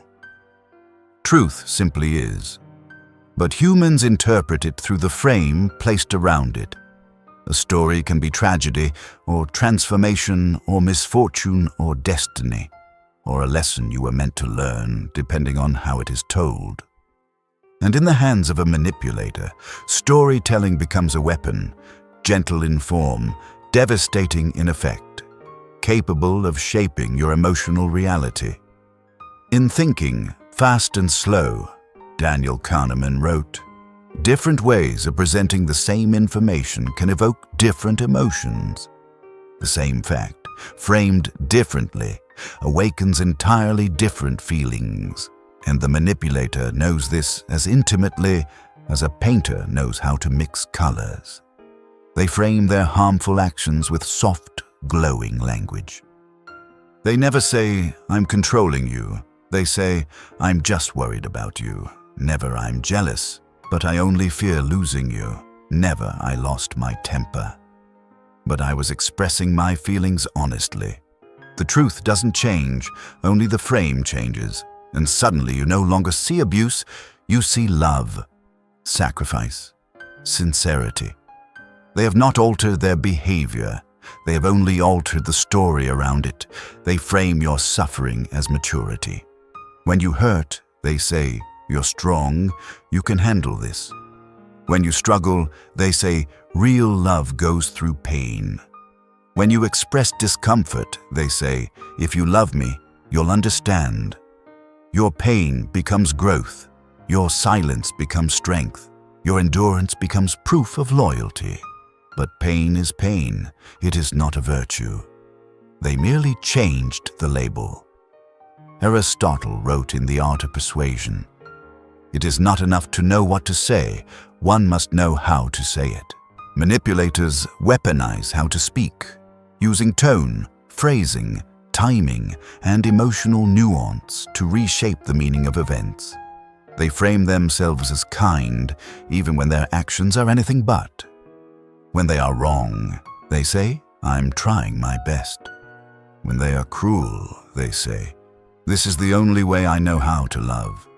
When they hurt you, they say, "You don't understand what I've been through." You stop seeing the person who causes the wound and see only a tragic figure you feel compelled to rescue. They do not carry responsibility. They only sculpt it into a story you are more willing to accept. They frame your natural reactions as personal flaws. When you feel sad, they call you oversensitive. When you need space, they call it abandonment. When you voice discomfort, they call it an attack. The same feeling, placed in a different frame, becomes self-doubt, and the frame slowly defines the way you see yourself. You start believing you might actually be wrong, not because you are wrong, but because the frame is. What manipulators hope you forget is this: the truth remains beneath the frame, no matter how exquisite the frame appears. Some paintings look grand because the frame is carved in gold, but the image inside may be distorted, hollow, or unfinished. Manipulators are master framers. They adorn the edges with sweet words, half-understood philosophy, early tenderness, dramatized backstories, noble-sounding intentions, emotional storms, and well-polished arguments. You end up admiring the frame without ever examining the content. Rainer Maria Rilke wrote in Letters to a Young Poet, "Live the questions now, and one of the most liberating questions you can ask yourself is, if I remove the frame, what do I actually see?" This is the moment truth breathes again. Healing begins with reclaiming your right to see with your own eyes. Close them for a moment and imagine yourself removing each edge of a wooden frame surrounding a painting.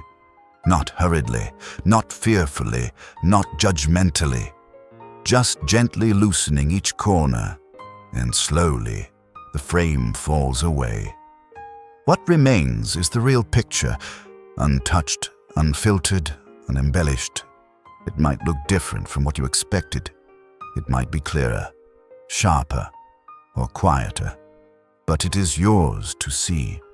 And the most sacred truth you uncover is this: you are allowed to look directly at reality, without anyone arranging it for you, without anyone narrating it for you, without anyone placing their frame around it. Let your breath guide you back to that clarity. Let your mind settle like a still lake beneath a night without wind. Let your heart perceive the truths it could not see before. And as you drift into sleep, listen to the faintest whisper rising from somewhere deep and honest within. Truth does not need a frame. Only fear does. And when you finally recognize that a frame can distort an entire truth, when you see how a shift in wording can turn what is right into wrong, and what is wrong into something strangely forgivable, when you realize you are no longer looking at the world with your own unfiltered eyes, there is one last mechanism waiting in the deepest chamber of the mind. A mechanism that does not lie in words, nor in frames, nor in the emotional storms of another, but quietly hums within you. If the previous techniques help the manipulator craft a message, then this final one ensures that you see only the version of that message they want you to see. You stop seeing the whole picture. You see only the fragments that reinforce the belief planted inside you long ago. And so, they no longer need to control you from the outside. You begin to control yourself, like a door gently closing from within. This is the end point of the manipulation cycle, and its name is confirmation bias manipulation. Let us walk into this part together, like descending into the basement of the mind's old house, where the dim glow of your past beliefs quietly overshadows every new truth trying to reach you. Confirmation bias is one of the oldest instinctive mechanisms in the human psyche. It makes us feel safe because accepting new information is hard, but clinging to what we already believe is effortless. We seek what aligns with us. We discard what unsettles us. We doubt anything that disrupts the inner world we already built. And the manipulator knows this as though reading a map. They do not need to change your entire mind. They only need to plant a seed. Something small, light, barely more than a sentence or the soft suggestion of an idea. And once planted, the bias within you will grow it for them. Carl Jung once wrote in The Undiscovered Self, "People will do anything, no matter how absurd, to avoid facing their own soul." And indeed, humans would rather cling to the familiar than face a truth that hurts. So the manipulator leans on that very fear, building a quiet cage of perception around you. They start with a tiny belief, gentle enough not to trigger any resistance. You often misunderstand things. You tend to overreact. I'm the only one who truly understands you. No one else treats me as well as you do. These lines do not strike. They simply settle. But once the seed is planted, your perception begins to revolve around it, and you find yourself viewing everything through the very lens they designed. Then they begin selecting the information they feed you. Only what strengthens that belief? If they want you to think you are too sensitive, they highlight the moments you were emotional, but never the countless times you held yourself together. If they want you to think you are not enough, they magnify your smallest mistakes, but stay silent about your quiet strengths. If they want you to believe you must stay with them, they tell stories about people who walked away and paid the price. They do not create new truths, they curate the old ones, and your mind, wanting ease, chooses the story that requires the least energy, the one it already knows. Soon, you start ignoring anything that contradicts the belief. You see one act of kindness and conclude, he's a good person. You see 10 acts of neglect and whisper, I must have misunderstood. You hear a single apology and call it accountability, but overlook the repetition of old behavior. You cling to one moment of gentleness as his true self and explain away 20 moments of coldness as just circumstances.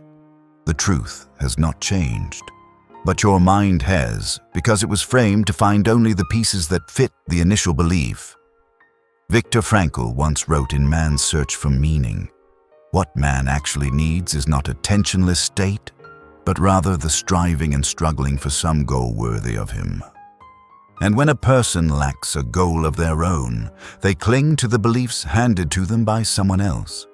Eventually, the cruelest part of this mechanism reveals itself. You become the one who reinforces the false belief. You gather proof for their narrative. You dismiss proof against it. You convince yourself you are growing, when in truth you are shrinking inside a cage you no longer see. The manipulator no longer needs to speak. You carry their voice within you. You are not foolish. You are simply scared of the truth, or the truth has been made too painful to touch. But healing begins with something beautifully small. The moment you whisper to yourself, maybe I've been selecting only certain truth. That single thought is the first crack of light beneath the door. You do not need to abandon everything you believed. You only need to ask gently, is this really true? Is there evidence to the contrary? Have I been overlooking something? And most tenderly, if I didn't already believe this, how would I see the situation? That is the moment the soul opens its eyes. So tonight, let this be the first night you look at the world without someone else's lens. Let your breath slow, like cool water flowing through your thoughts. Let your shoulders drop as though setting down an old backpack after a long journey. Let your heart open like a door returning to its rightful owner. And listen to this quiet truth. You have the right to change your beliefs when they stop serving you. You are not born to live inside the mental loops of others. You were born to create your own inner rhythm. One built on truth, on freedom, on love unwarped by manipulation, on the light that is unmistakably yours. Fall asleep in that gentle knowing, like a field resting under the kindness of moonlight. And when you wake, you will understand with a clarity both soft and profound. No one can imprison you within the beliefs they planted, not once you remember how to see with your own eyes again.